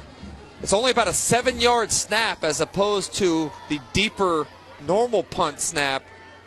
And Yell Jeter able to bust through there and get his hand on the ball much easier because of that short snap. And I wonder why the formation would be like that, why the punter would not be farther back. They were trying to give the illusion that they were going to go for it. Again, they didn't change personnel. They didn't put their punt team out there. So the defense had their normal defensive personnel in. But nice awareness by Yell Jeter to rush the passer/punter there and got a hand on the block. I would only argue one more thing before we move on. It's 4th and 6, and you're back at about the 20-something yard line. I don't know why you would want the illusion of going for it. I agree. 4th and 1, yes, definitely. First big mistake of the game. Everything's been very clean up until this point in time, but I thought there was a coaching mistake for calling that play to begin with, and then an execution mistake with the way that was played out there on 4th down. So Austin Scott brings out the lineup for the 2-point conversion here. Empty backfield. And it's a 2-pointer to Feaster. 21-14. Nice throw again by Austin Scott. He is deadly in close. He's a very, very accurate thrower. So Spartanburg, for the first time today, enjoying the lead. Later today, also, Arlington Martin of Texas versus number 7, DeSoto. You see DeSoto having an incredible haul. 5 ranked seniors by Recruiting Nation. Tristan Wallace on his way to play in Columbus. And Peachtree versus Archer. Archer's been brilliant the last couple of seasons, and they have the number 31 wide receiver in ESPN 300. Number 31 overall, the number 1 wide receiver in Kyle Davis. So Spartanburg in the white will kick off after that scoop and score. Block punt return for a touchdown and the resulting 2-point conversion to take the lead for the first time this afternoon here in Crawfordville. Return opportunity here for Keith Gavin. And he could be gone, and he's tripped up. The kicker was the last guy left in the parade. Meantime, back at the 35-yard line, there is a penalty marker. And while they're fighting for a football now that really belongs to the home team, we're going to see what this penalty is. The kicker, number 98, Will Lawson, could not have been happier that somebody made that play from behind, because that's the last thing you want to have is Keith Gavin, 215 pounds, running at you in space in a one-on-one tackling position. However, the flag rests right on the 30-yard line. I'm just talking about from the pure punishment standpoint. I don't want to try to stick my head in there. I think Gavin would have just made him miss. Think so? Illegal block in the back, yeah, because if you're – yeah, he just probably gives him a shoulder or like almost a Euro step practically, and he's gone. Let's see if we can find that illegal block in the back. Again, that's an error kicking the football to number 7. We've seen him kick away from him all day long, and nice play that time in tripping up Keith Gavin before he got to the kicker. But again, all for naught because of the illegal block in the back. That was about the 20-yard line there. It was Ladarius Jones who tripped him up. But you're right, it would have actually been more hurtful for Wakulla if they had lost the touchdown. Yeah. So it'll be 1st and 10 from the 20-yard line. So we'll see how Felipe Franks recovers after a difficult possession for Wakulla.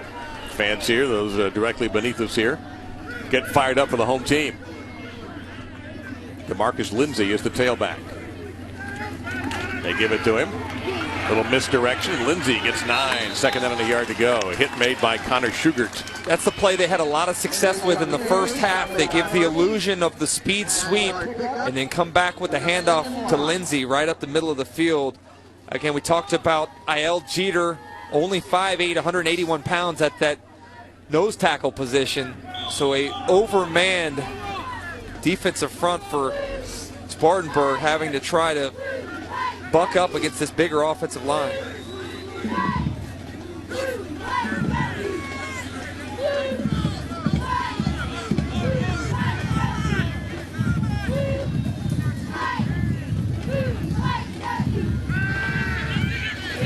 Plenty of time for Russell. He wants it all right here. Receiver breaks open and he overthrows. And there's a flag down on the sideline at the 41-yard line, on the near sideline. There was some contact that prevented Kelton Donaldson from getting to that football. I don't know if they're going to call a holding call on defense or pass interference, but it's certainly going to be against Spartanburg.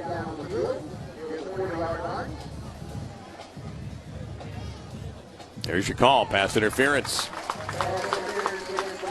And on 2nd and 1, Scott Cleese wanted a deep shot. And for a moment he had it. Donaldson just broke away. That pass just a hair overthrown, but it's going to be a first down either way for the War Eagles, and it'll be marked at the 44-yard line.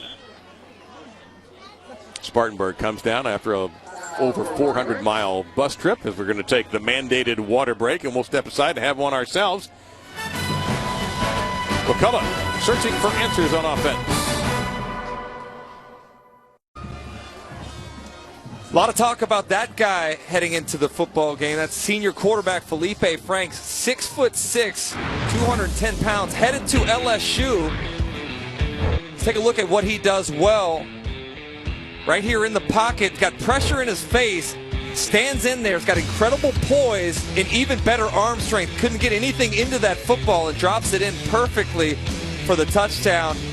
That last one was incomplete, but watch again, pressure in the face, having to stand in there, and again, throwing with his weight falling backwards, overthrows the football because of that pass interference. But again, that arm strength, something LSU Tiger fans are really looking forward to seeing in Baton Rouge in future years. He is considered the number 4 pocket passer in the country, number 59 in the ESPN 300.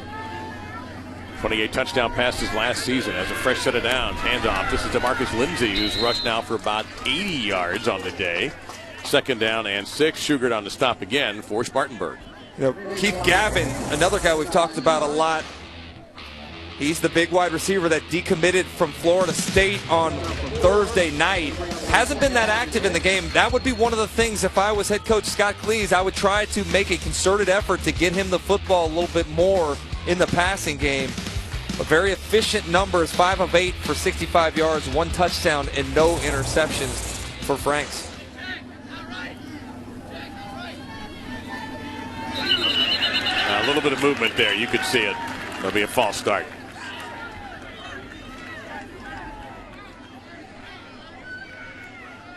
And Dave, so far in this half, it's been all about the Wakulla mistakes. We saw a blocked punt there off the Pooch attempt. On the kickoff return, Keith Gavin takes it into Spartanburg territory, but a block in the back call sets them back into their own territory, and that time another negative play as they get the false start, forcing them into a second long situation. 6th penalty of the afternoon so far for the Wakulla War Eagles. Playing one of the toughest districts in the state with Rickards, I should say, and Godby. It's a 3-team district. Frank's in trouble, look out. You could see that coming. Ayel Jeter made the hit, and now Franks has lost his helmet. He's going to have to come out for a play.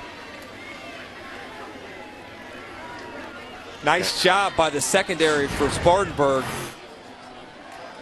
Franks does a nice job of buying some time on the outside. It's tough for secondary players to stick with receivers for that long, but they did a nice job of covering up, allowing some of that pursuit from the inside to catch up with Franks as he got hit big time by I.L. Jeter. Derek Allen, number 4. You go from 6'6", 210 to 5'10", 172. Allen will be the quarterback, at least for this play. And it's a big one, too. 3rd down and about 11. Just don't make a negative play here. Well, they got 2. Now you've got a 4th down and 9. Not a great passer. He played quarterback last week in their scrimmage against Leon. They only completed 1 pass. Primarily more of that veer offense with him under center. But an unfortunate series, as we talked about. The mistakes took them out of great field position. Penalties set them in 2nd and 3rd and long. And then the hit that knocked Franks out of the game forced them to be conservative with a run on the ground on 3rd down. And a more traditional punt formation here for Felipe Franks. Not much on the kick, though. That's actually going to die at the 30 or the 31-yard line, depending on where the officials spot it. We'll take a break with Spartanburg in front. And in the moment, in command of the game is their defense taking advantage of Wakulla mistakes. Dave Lamont, Chris Doring, and Keith Gavin will be in that Under Armour All-American. And if you're a Florida State fan, you go, he's considering Alabama and Georgia. You may have missed the news that he told us yesterday that he is decommitted from Florida State. Still not sure he doesn't end up in Tallahassee. It's only 40 minutes down the road. Little clumsiness there, and Scott's just going to have to take a loss here of 3, 2nd and 13 coming up. Guy's been a lifelong Florida State fan, committed 2 years ago, and I think it might be one of those situations where here going into your senior year, maybe you want to be a part of that recruiting process again. Maybe you want some talk to be about you. Maybe you want a little indecision. Take some trips around. Make sure your options are still out there and that your decision ultimately fits where you are now as a senior. Well, when the news got out yesterday, believe me, people were talking. Tough play comes back the other way. Here's Feaster. He's got some room to run. Makes one man miss. He'll get to midfield, and you can see Feaster with a terrific run after the catch. 21 yards. What a valuable weapon he will be for Clemson as a receiving running back. Yeah, we've seen him catch a number of screens today and make plays on the ground after the catch. He's a guy that can line up on the outside and catch the football. A guy that certainly is a very viable option from the running back position, handing it off to him as he's gotten 2 touchdowns on the ground so far today. So I know Clemson fans very excited about what he's going to bring to Dabo Swinney's offense in years to come. That's 8 catches for him on the day as Kesmond Gillum comes in, number 4. Oh, a great effort in the pocket as Scott will make the catch. And meantime, Austin Scott is still now just getting up. It's going to be a 1st down all the way to the 36-yard line. But you talk about hanging in the pocket. Austin Scott did just that. I love what Austin Scott did right there. Those are some of the things as a quarterback you have to be able to do. Hit a free rusher blitzing off the edge. He knew he wasn't protected, but had to get the football out to Austin Scott. Hung in there, made an accurate throw. It took a delivery. It took a shot right under his chin. As you mentioned, it took him a second to get up, but that's what great quarterbacks do. They stand in there, make plays under duress. 15 of 18 today so far for 182 yards and a touchdown for Austin Scott. Been a big part of what they've done on the ground, on the air. That's going to be a miscommunication. The receiver broke off the pattern. That was Kelly. Meantime, we take a look at Tavian Feaster getting a little attention from the training staff. And now looks like he's about to go tell his head coach, hey, I'm ready. It's a big series for the Wakulla defense right now. We've seen a lot of counter punch to this point in time. But after that blocked punt, the momentum certainly shifted to the Spartanburg sideline. Wakulla desperately needs a stop here to keep this game within reach.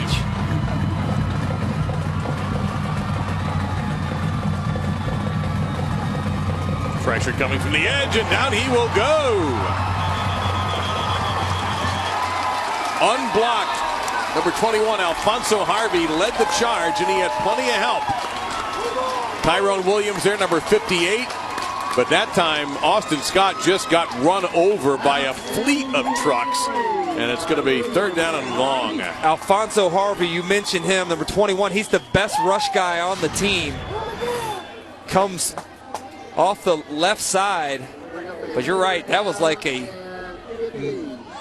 main opening up there as 3 or 4 different gray shirts breaking through. Back in the game. They're looking in his direction. They're going to heave it deep down the field for Feaster. Hand fight for the ball. And Feaster makes an incredible catch. And it's a touchdown.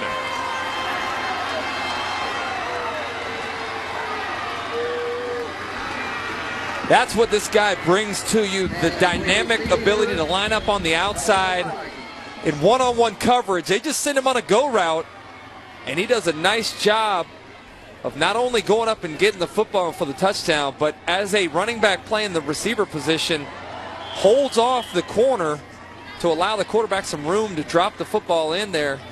Excellent job by Feaster. He had the size advantage on Cephas Green. This PAT is perfect by Will Lawson. Hold on just a second, though. We're going to have a flag here. That was an excellent throw from Austin Scott. But Feaster, that is a play a premier, and you know this, a premier wide receiver makes a play like that, not running back. Yeah, that was not an easy play to make. He was well covered, but did a nice job with his body position and going up and getting the football, bringing that one in for the touchdown. They have the option of going for 2 here. They thought about it, but now they're going to go ahead and take the 1. Feaster now with 169 total yards and 3 touchdowns. He's had all of the offensive scores for Spartanburg. And that kick will make it through. 9 catches. He's actually caught more than he's run on the ground. He's at 17 touches, 8 rushes, and 9 receptions.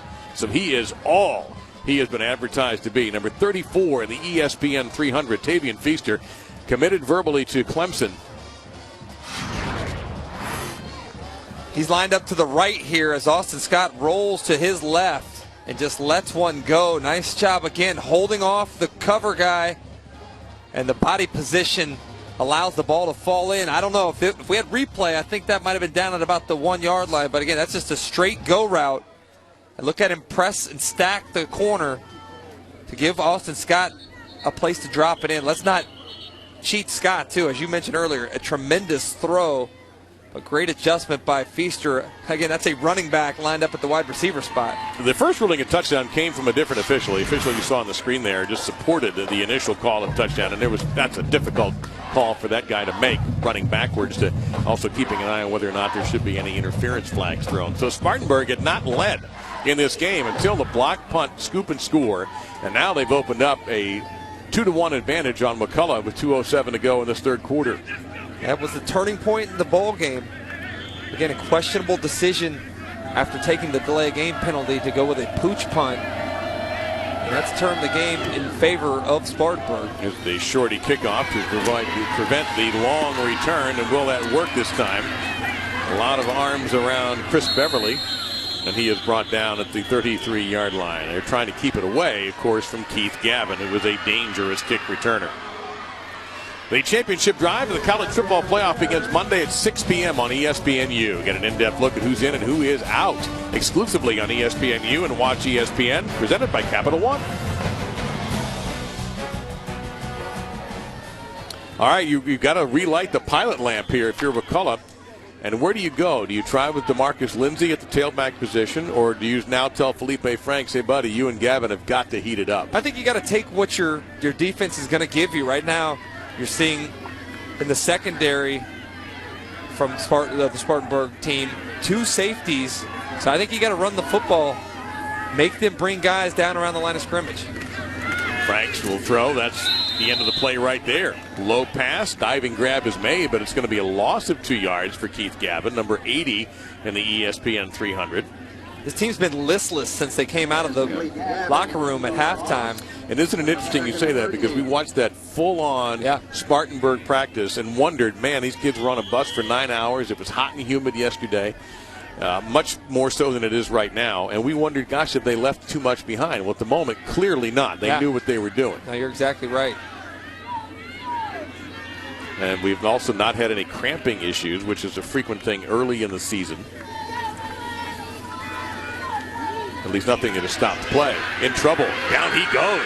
Sack from the backside that time. Luis Rogers coming in.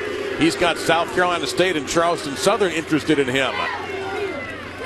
He's their speed rusher. This guy reportedly runs a 4.28. I don't know if I believe that or not, but he had 18 sacks last year as a junior. A lot of people think of him as a Jadeveon Clowney type rush guy, but that time just too much speed for Roddenberry there at right tackle as another negative play for this offense of Wakulla.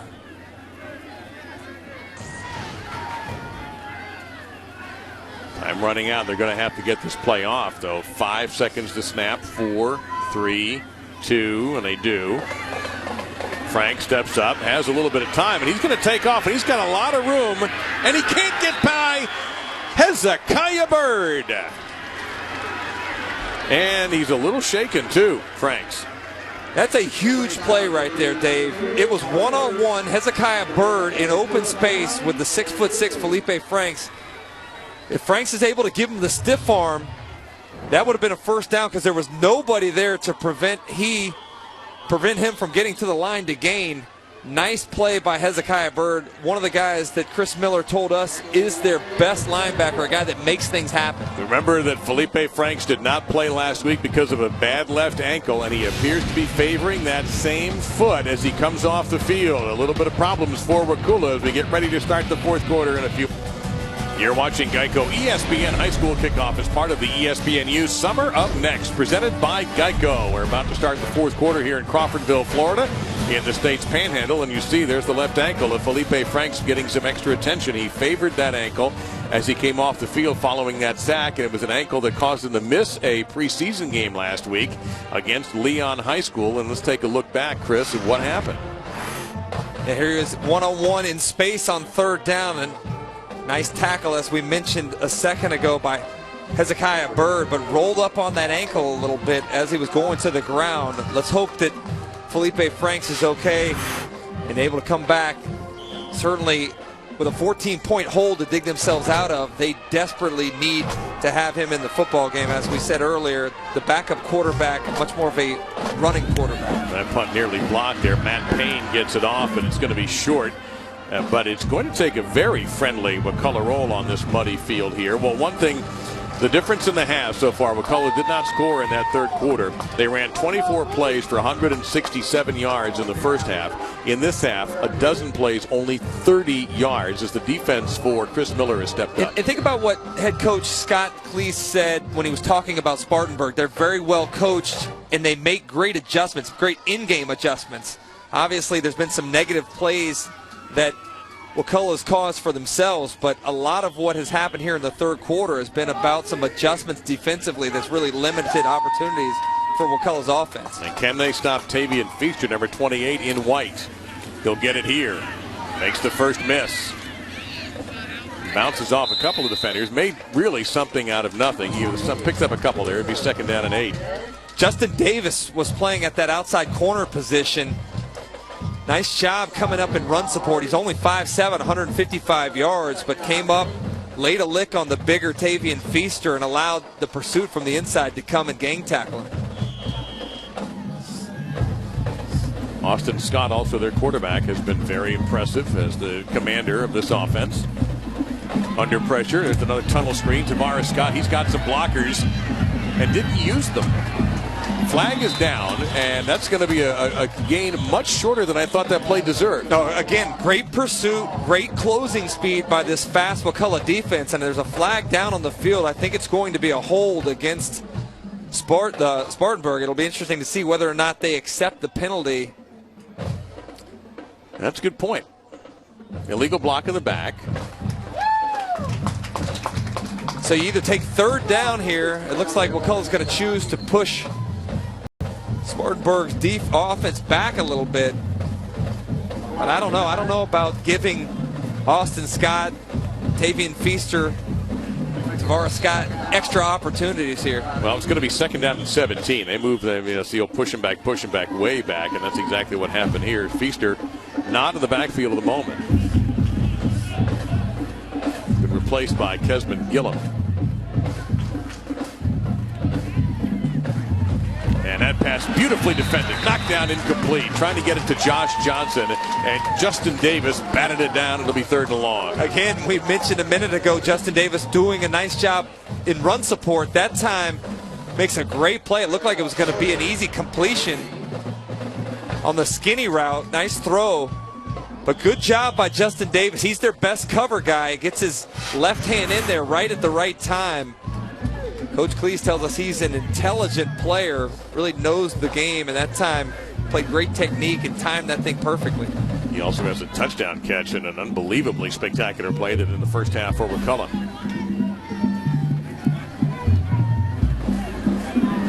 Got a man there, overthrew him. A little too much heat on that pass for Foster. And the Wakulla defense, in part because of the penalty, will hold.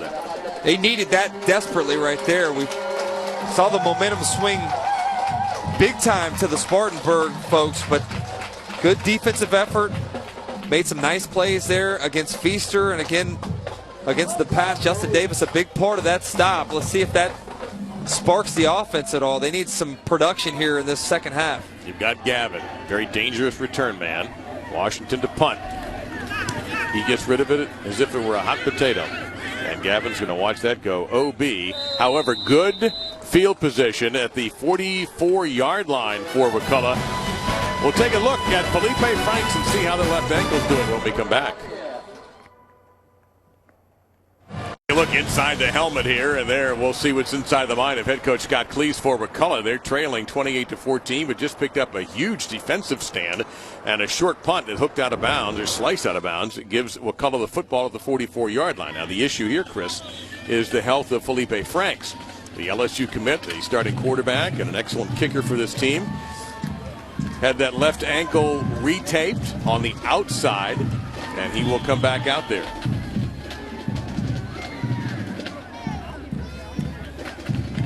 Montarius Loggins is the tailback this possession. 10:58 mark of the second quarter is the last time Wakulla scored.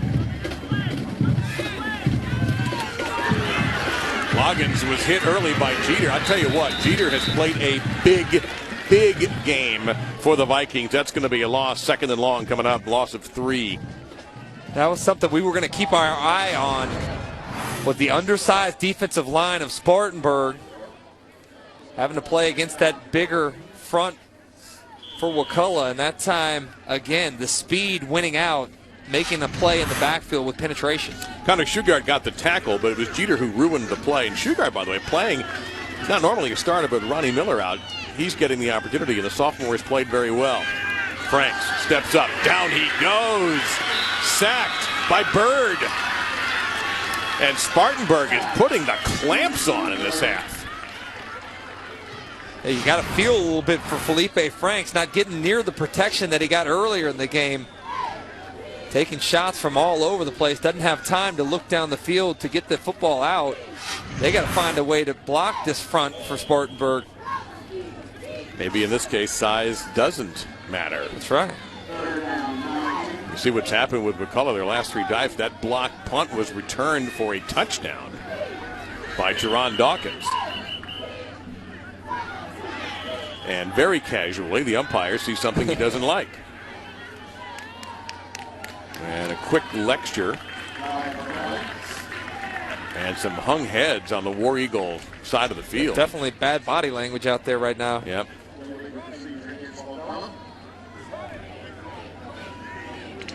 You wonder if the fatigue factor of some of those big guys up front starting to play into this game at this point in time. Spartanburg much faster on defense right now, getting to the football with great urgency. It's humid, as of course it's going to be this time of the year anywhere in Florida. Franks, and as he throws, slings it down deep into double coverage, incomplete. 2 receivers that time with Keith Gavin.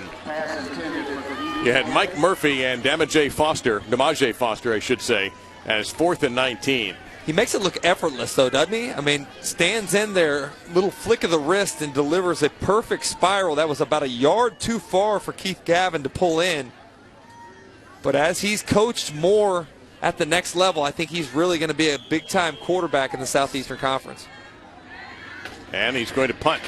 Interesting. He played some soccer for a while, and they didn't really realize he could kick the football until one day he came out and was fooling around with a kick. The coach didn't see it. I'll tell you more in a moment. This is a pretty good kick. Caught at the 27-yard line. The 35 and back to the way. And there's some room here if he goes more to the right before the gang tackling takes care of Foster. Going back to Franks, the players made a bet with Scott Cleese. Hey, he can kick a 60-yarder. We get out of running. And he's like, okay, yeah, sure. He said, I'll make you a bet. We'll double the running if he can't make it. Didn't even have a tee. He used dirt and nailed the 60-yarder. As an important side note, he was a freshman, too. Guy seriously developed since that time, but even more so shows you the poise, the pressure with everybody depending on him to get him out of running. Knocks down a 50-yard field goal. In the meantime, though, he has to become a frustrated spectator as Feaster wiggles his way through, and he'll pick up 5. He is difficult because it is so hard to get him initially. Now you'll see him play much bigger part of this offense on the ground as the clock continues to run. We're almost down to 8 minutes. You'd think that Spartanburg would make a concerted effort to hand him the football and let him wear out this defense. They go empty, but that doesn't mean he won't get it. He does. Gets open to the first down marker, lowers his shoulder and delivers a shot and gets the first down. Handing out the punishment that time. What a great weapon for Austin Scott to be able to have a guy that's as adept on the ground running the football that can also give you some flexibility down the field catching the football as a viable option. He's been their #1 target throughout this game, amassing catches in the flat, catches down the sideline. That's his 10th reception of the game. I don't know if they're going to stop at one of those all-you-can-eat buffet places on their way back to Spartanburg, but if they do, let him get off first and let him choose what he wants to eat before anybody else. Screen pass this time. This is Foster, and he takes a hard shot, but not until there's a first down at the 36-yard line. It's a 17-yard gain. Keith Gavin brought him down. I don't want to continue to harp on how much I like Austin Scott, but really does a nice job in the screen game too. Buys time, allows the play to develop, things time up nicely. He was very impressive yesterday in practice, not only with those throws down the field, but the way that he smoothly executes the screen. Tavares Scott out on the flat makes one miss, but that's going to be all flagged down well behind the play. Austin Scott is very upset about something. He's going to go talk to the umpire about it.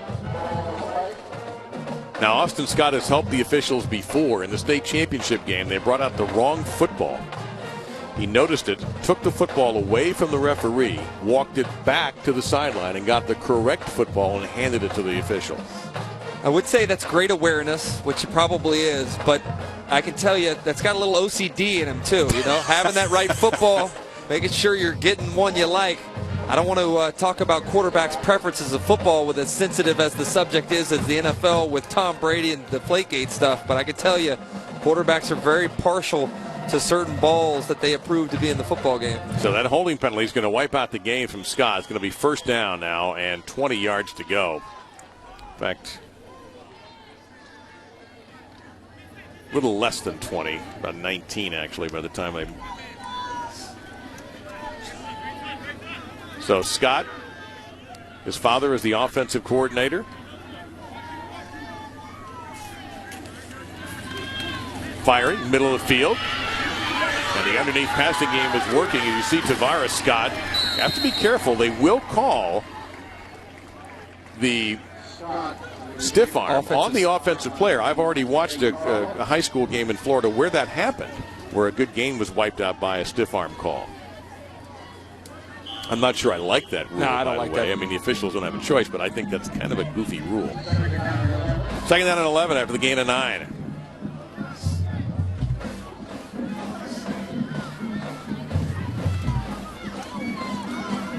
Long throw, too long. Third down and 9 coming up. That's Montarius Loggins applying a little bit of pressure there. We haven't talked about him a lot, but he's the guy, as you mentioned earlier, interested in FAMU at this point in time. He gives them an option on the ground on offense as well. Very athletic. Done a nice job of filling in at that linebacker position as they've needed to make some adjustments in an effort to try to shore up that defense.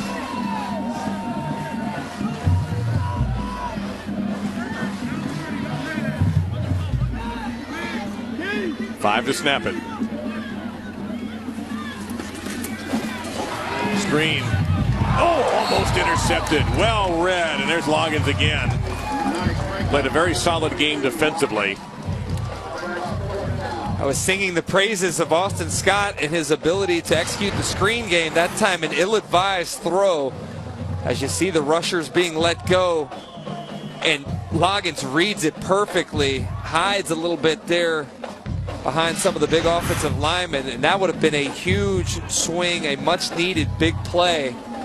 Nonetheless, they get the stop and force the punt. Let's see if Keith Gavin gets an opportunity to even return this football. Well, Tommy Washington has punted a couple of times. He gets rid of it in a hurry, and he just doesn't want Gavin to have his hands on it. We're going to have a timeout, however, taken by Spartanburg. We'll step aside and figure out if Chris Miller's got a little trick up his sleeve when we come back. Miramar, number 22, IMG. All part of the Geico's Summer of Next. That kick is going to be down. Is it good? Is it going to stay? My goodness, you can't do it any better than that. Inside the 1 yard line. And a tremendous play made that time by Osha Robinson, number 27. What a play by Osha Robinson. He's aware of where the goal line is, drops it down, and more importantly, he doesn't rush out there to down it. He points out to one of his teammates to come down it. That's just good football IQ there by the junior Osha Robinson. 99 yards for Felipe Franks to have to negotiate. And that's just to get one touchdown. I got to admit, as a fan of offensive football, I'd love to see them put a drive together and then watch Felipe Franks have an opportunity in a 2-minute situation at the end of the ball game to see if he can bring his team back to tie. Well, one thing I think has been missing at times, in my view, is the short passing game for Wakulla. We've seen him wind up and throw it deep several times, and of course with a weapon like Gavin, that's very understandable to try to get him out against athletes he's going to be larger than. But we have not seen many passes on the underneath side, and maybe that would propel the ball down the field. Still got to be patient now. You're seeing a lot more coverage back from Spartanburg's defense, dropping secondaries and dropping players into the secondary in an effort not to give up the big play. So take what they're giving you. Remember in the first half, DeMarcus Lindsay had a big couple carries up the middle as the second quarter was winding down. With it backed up right here, there's only a couple plays you go with. You either throw the slant, you throw the go route, or you give the ball up the middle. Let's see what Wakulla chooses to go with. They've got to get 99 to score. They've only had 96 in their last 6 possessions from the end zone. Oh, Gavin. dangerous. Yeah. That'll be get out to the 5 yard line. If you were with us earlier, Trey Smith, who made that tackle, nearly jumped that identical route and possibly could have had a touchdown in the first half had he hung on. Watch again. You talk about the defender, Trey Smith, sitting on the hitch route. Let's see if they come back and hit him with a hitch and go. Try to take advantage of some of that aggressiveness that you're seeing from the Spartanburg secondary. Meantime, the clock running now. Spartanburg has 1 timeout remaining. Wakulla has all 3. I've also got to think there's going to be safety help on Gavin. Looking left away from Gavin. That ankle looks okay, and he'll just flip it over to the Spartanburg bench. 3rd and 6 coming up. That's dangerous, though. As you know, the play extends. You get a holding call in the end zone. That's a safety there. So definitely got to be aware of where you are and try to get rid of that football before anything bad happens. That time they went away from Gavin. You're right, though. There's always going to be coverage aware of where Gavin is. They're shading a safety. They're rolling his way. They know they don't want to let the big-time receiver, Keith Gavin, beat him here, especially up 14 points. 7 of 12, 67 yards, 2 sacks against Felipe Franks. He'll fire here and missed. Gavin was pretty well covered, too, and I must say that Trey Smith has done a terrific job in the one-on-one battles against the bigger Gavin. So now 4th and 6. Franks will stay out there most likely. Looks like the punt team's No, coming the whole in. is that everybody though? Yeah, sure is, including Matt Payne, number 16. Although Franks is going to stay out there as well. So that's actually 15, not 16. Those uniforms get pulled up tight around the equipment deck, so it's a little hard to read.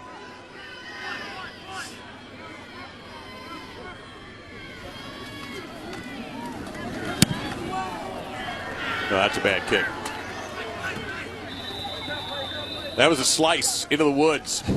And Spartanburg in some big trouble. Or excuse me, Wakulla in some big trouble. Spartanburg in complete control with 5:16 to go. There's our score and time. 5:16 remaining with Spartanburg up 28-14 over Wakulla here. Our Summer of Next high school kickoff presented by Geico, and our MVP of the game brought to you by Geico. And it wasn't that hard. We had a very short meeting during the break to name Tavian Feaster the player of the game. Had some impressive numbers. We talked about it before the game, being a viable receiver as well as running back. He's done it both ways. Couple touchdowns on the ground. He's very elusive up the middle. Second touchdown very similar to the first one. Both of those coming on 3rd and 10, and then the big one here down the sideline on the go route, lined up outside as a wide receiver. Just shows his flexibility and versatility that I know people in Clemson are licking their lips for next year. They don't need much of an excuse to party there, and they're probably extra happy at Clemson over what they're seeing here. Quick pass out to Kelly. Kelly breaking tackles down the sideline, down to the 5 and inside there before he is ripped down. That's a 21-yard gain as Spartanburg gets closer to slamming the door. Good job that time by Romaine Kelly. Little wide receiver screen, allows his blockers from the inside to get in position, makes one guy miss, and very nearly gets it into the end zone. Well, how about, I don't know if you noticed the end of the replay, the official jumping over the player to stay with the play. That was impressive. A little athleticism from our officials today. From the 5-yard line, 1st and goal, time, end zone. Wow. Fitting in an unbelievably tight window, Tavares Scott and Austin Scott hook up for a score, 34-14. I thought that was an interception. Yep. I thought he picked it off or at least deflected the football. Great concentration that time by Tavares Scott. That's a play they ran earlier for a touchdown that got negated due to a illegal formation. But that time, Tavares Scott hangs in there. Austin Scott delivers a bullet for another touchdown to put the nail in the coffin. 2 years ago, Spartanburg was 6-6. In 2012, they were 5-8. Last year, 12-3 and a state championship. Watch this window right here. Fires it in there. Look at that. Great concentration by Tavares Scott that time. And how about Austin Scott trusting his arm to throw it in such a tight window? I really like both of these guys. I think Austin Scott is deserving of a look from some bigger FBS teams. I wouldn't be surprised to see him get some opportunities after the game he's put together today. Wake Forest comes to mind. They have said to have been interested, but they have not made an actual offer. Right now, of the FCS schools, Elan, Mercer, Lehigh, Old Dominion are certainly in the running. But you're right, Austin Scott has played extremely well today. 21 of 28 for 280 and 2 touchdowns. And Tavares Scott, 7 for 102. Some things to add on about Austin Scott. Again, the son of a coach, very knowledgeable. Guy's got a nice arm. But more importantly, how about the leadership? Really seems to rally the guys around him, particularly on offense. Stands in there, takes shots, and that's the stuff as an offensive player, as a wide receiver particularly, you pay attention to. There's that little bunch on the kickoff.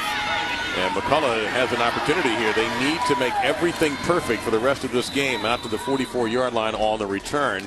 where they will take over. The Geico ESPN High School Football Kickoff continues on ESPNU. Today at 4 o'clock Eastern, Benedictine squares off against Central Catholic. At 7, Peachtree Ridge and number 10, Archer. And finally at 10 o'clock, your nightcap, number 20, Chandler from Arizona, battling number 3, Bishop Gorman from Henderson, Nevada, just outside Vegas. It's all part of the Summer of Next, presented by Geico, and each game available on Watch ESPN.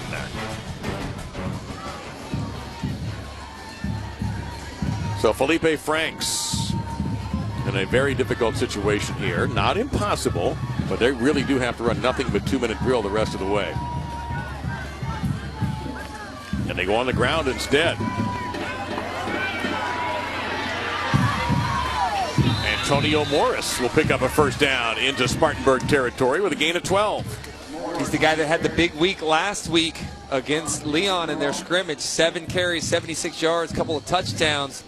Maybe a little fresher than some of the other backs at this point in time, trying to give him the inside handoff to see if he can bust one. But they got to go quicker than this right now. They got to move with a greater sense of urgency. Down 3 touchdowns. Precious seconds are wasting away here as they are yet to run a play after the big gainer.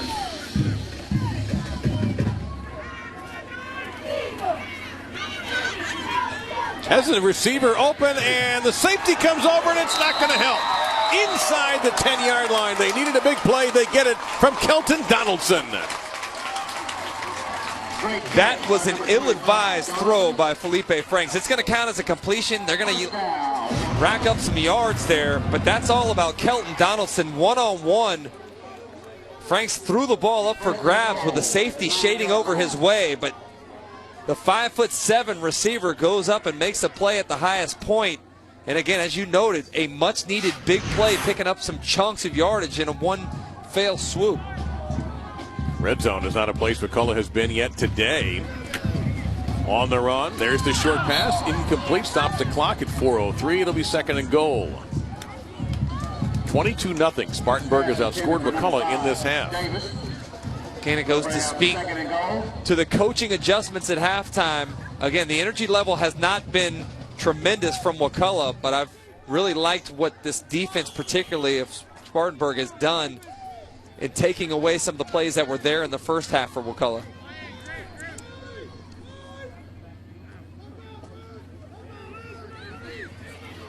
Under pressure, guns into traffic, knocked away. Good anticipation that time. Mike Murphy, number 19, stepped up. Murphy, a 3-year starter. We were told he's the best athlete in the school. And he knocked that one loose, so here's 3rd and goal. Yeah, it looked like Hezekiah Bird almost had an opportunity to pick that football off as well, as Felipe Franks trusting his arm a little bit too much, trying to sling it in that tight spot. And fortunately for them, the ball falls to the ground incomplete. Another opportunity here on 3rd down.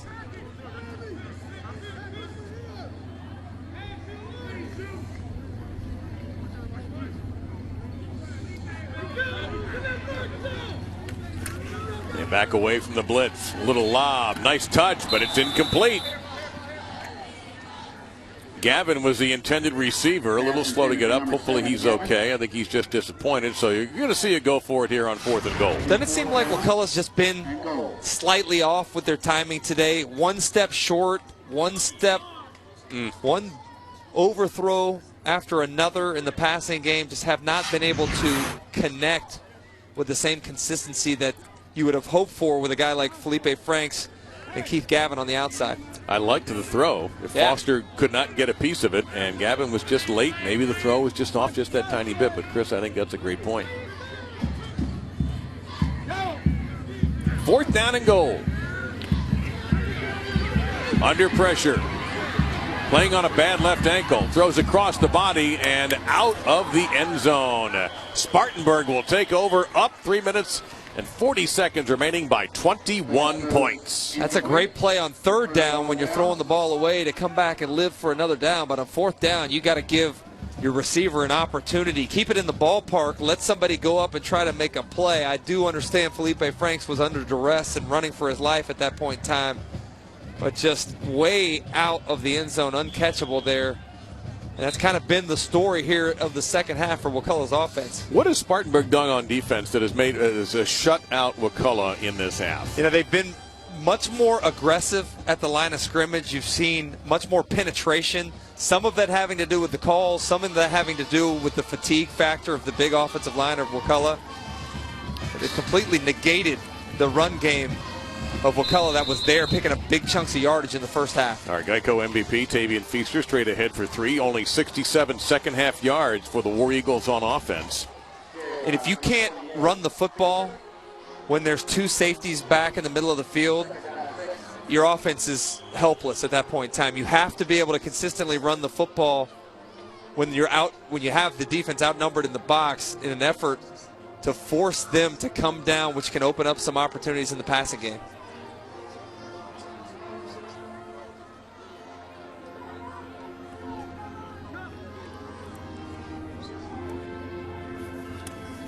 Austin Scott still pitching. That's going to be a first down as Tavares Scott making a few miss.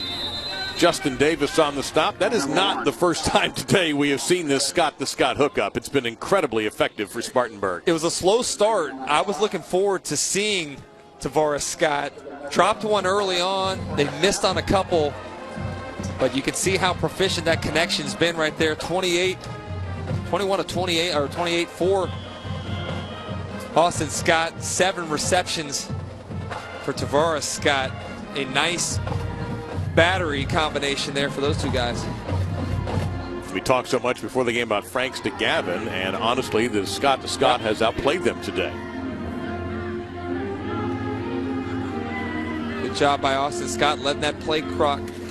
Oh, a little direct snap to Feaster. This is something we also witnessed yesterday, but Feaster is going to get slogged through the mud just a little bit, and you see Scott, I thought for a second he was a little bit slow because he was hurt. He was just dusting the mud off. Now Wakulla will call a timeout.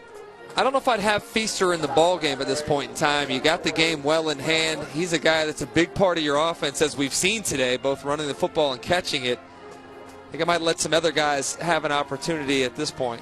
We love talking about the young men we're watching in action, and we'll see all weekend long, but this weekend is also very much about recruiting. Let's take a look at the top classes throughout the country.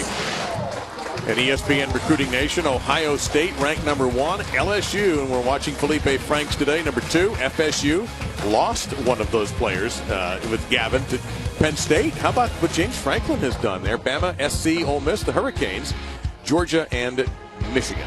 You kind of went right over the fact that Alabama was at number 5. This is a school that's been number 1 for the last 4 years. Slid back a little bit. Again, credit to LSU.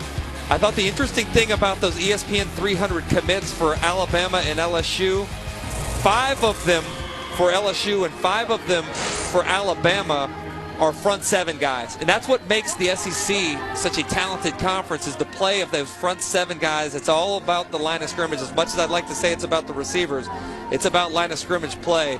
And those 2 guys have done a nice job recruiting front 7 players. A cherry on the sundae right here.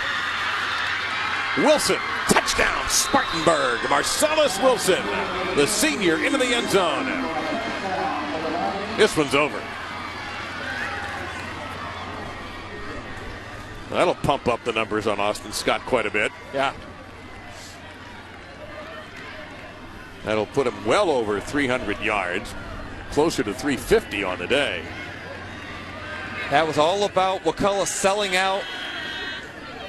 Rick Scott, the offensive coordinator, Austin's dad, seeing that they had an opportunity to end this football game once and for all.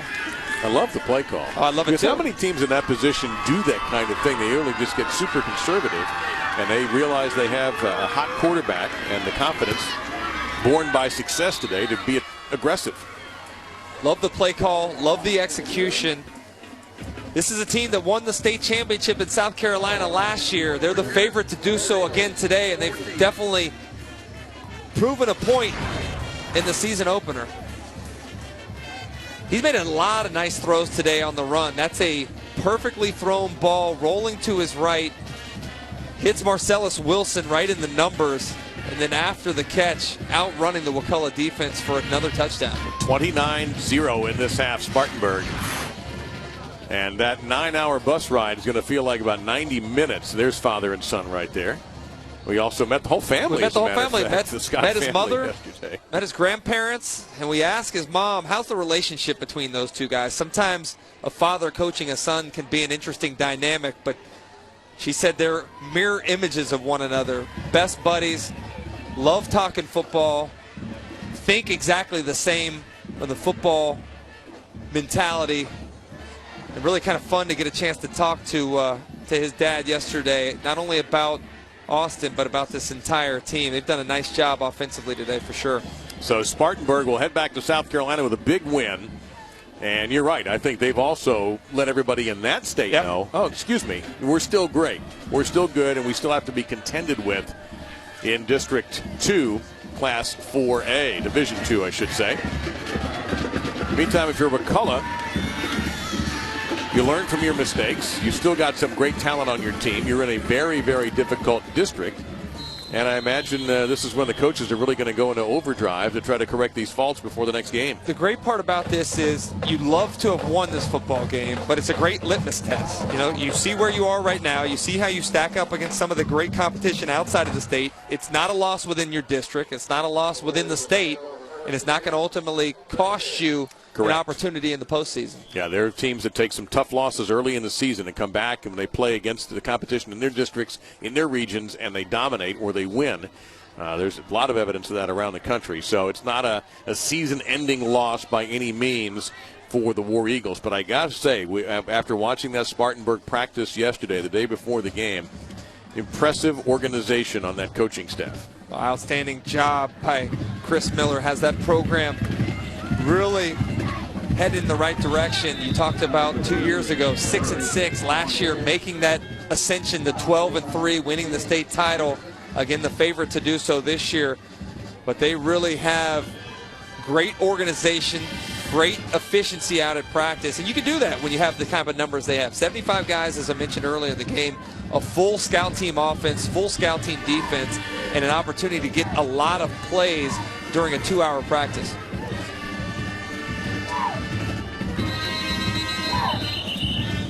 Whistles here. Derek Allen has taken over the quarterback position today over for Felipe Franks. A disappointing one, undoubtedly, for one of the top 100 players, number 59, in fact, in the ESPN 300. Very quickly, the final numbers on Austin Scott: 23 of 30 for 3 touchdowns and 367 yards. The numbers were good prior to that touchdown, but as you noted, an opportunity to pad the stats. Anytime you can get over 300 yards passing in a high school game, that's big time. Just going to run out the clock. Lost the football.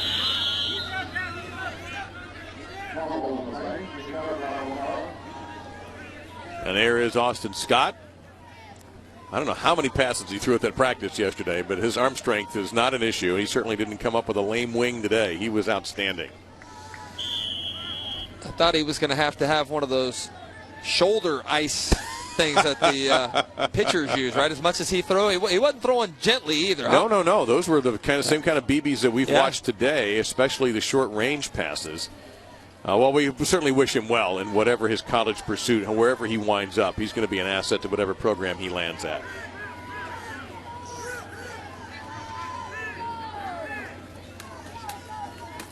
Final play of the game.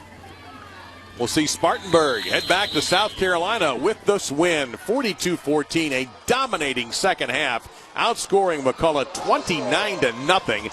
Austin Scott with a brilliant performance, along with Tavian Feaster, our player of the game. Again, our final score for the final time, 42-14. Coming up next on ESPNU, Benedictine takes on Central Catholic as part of 2015 Geico ESPN High School Football Kickoff, part of Summer of Next, presented by Geico. But first, let's stop by the studio to talk with Chris Cotter and Brett McMurphy.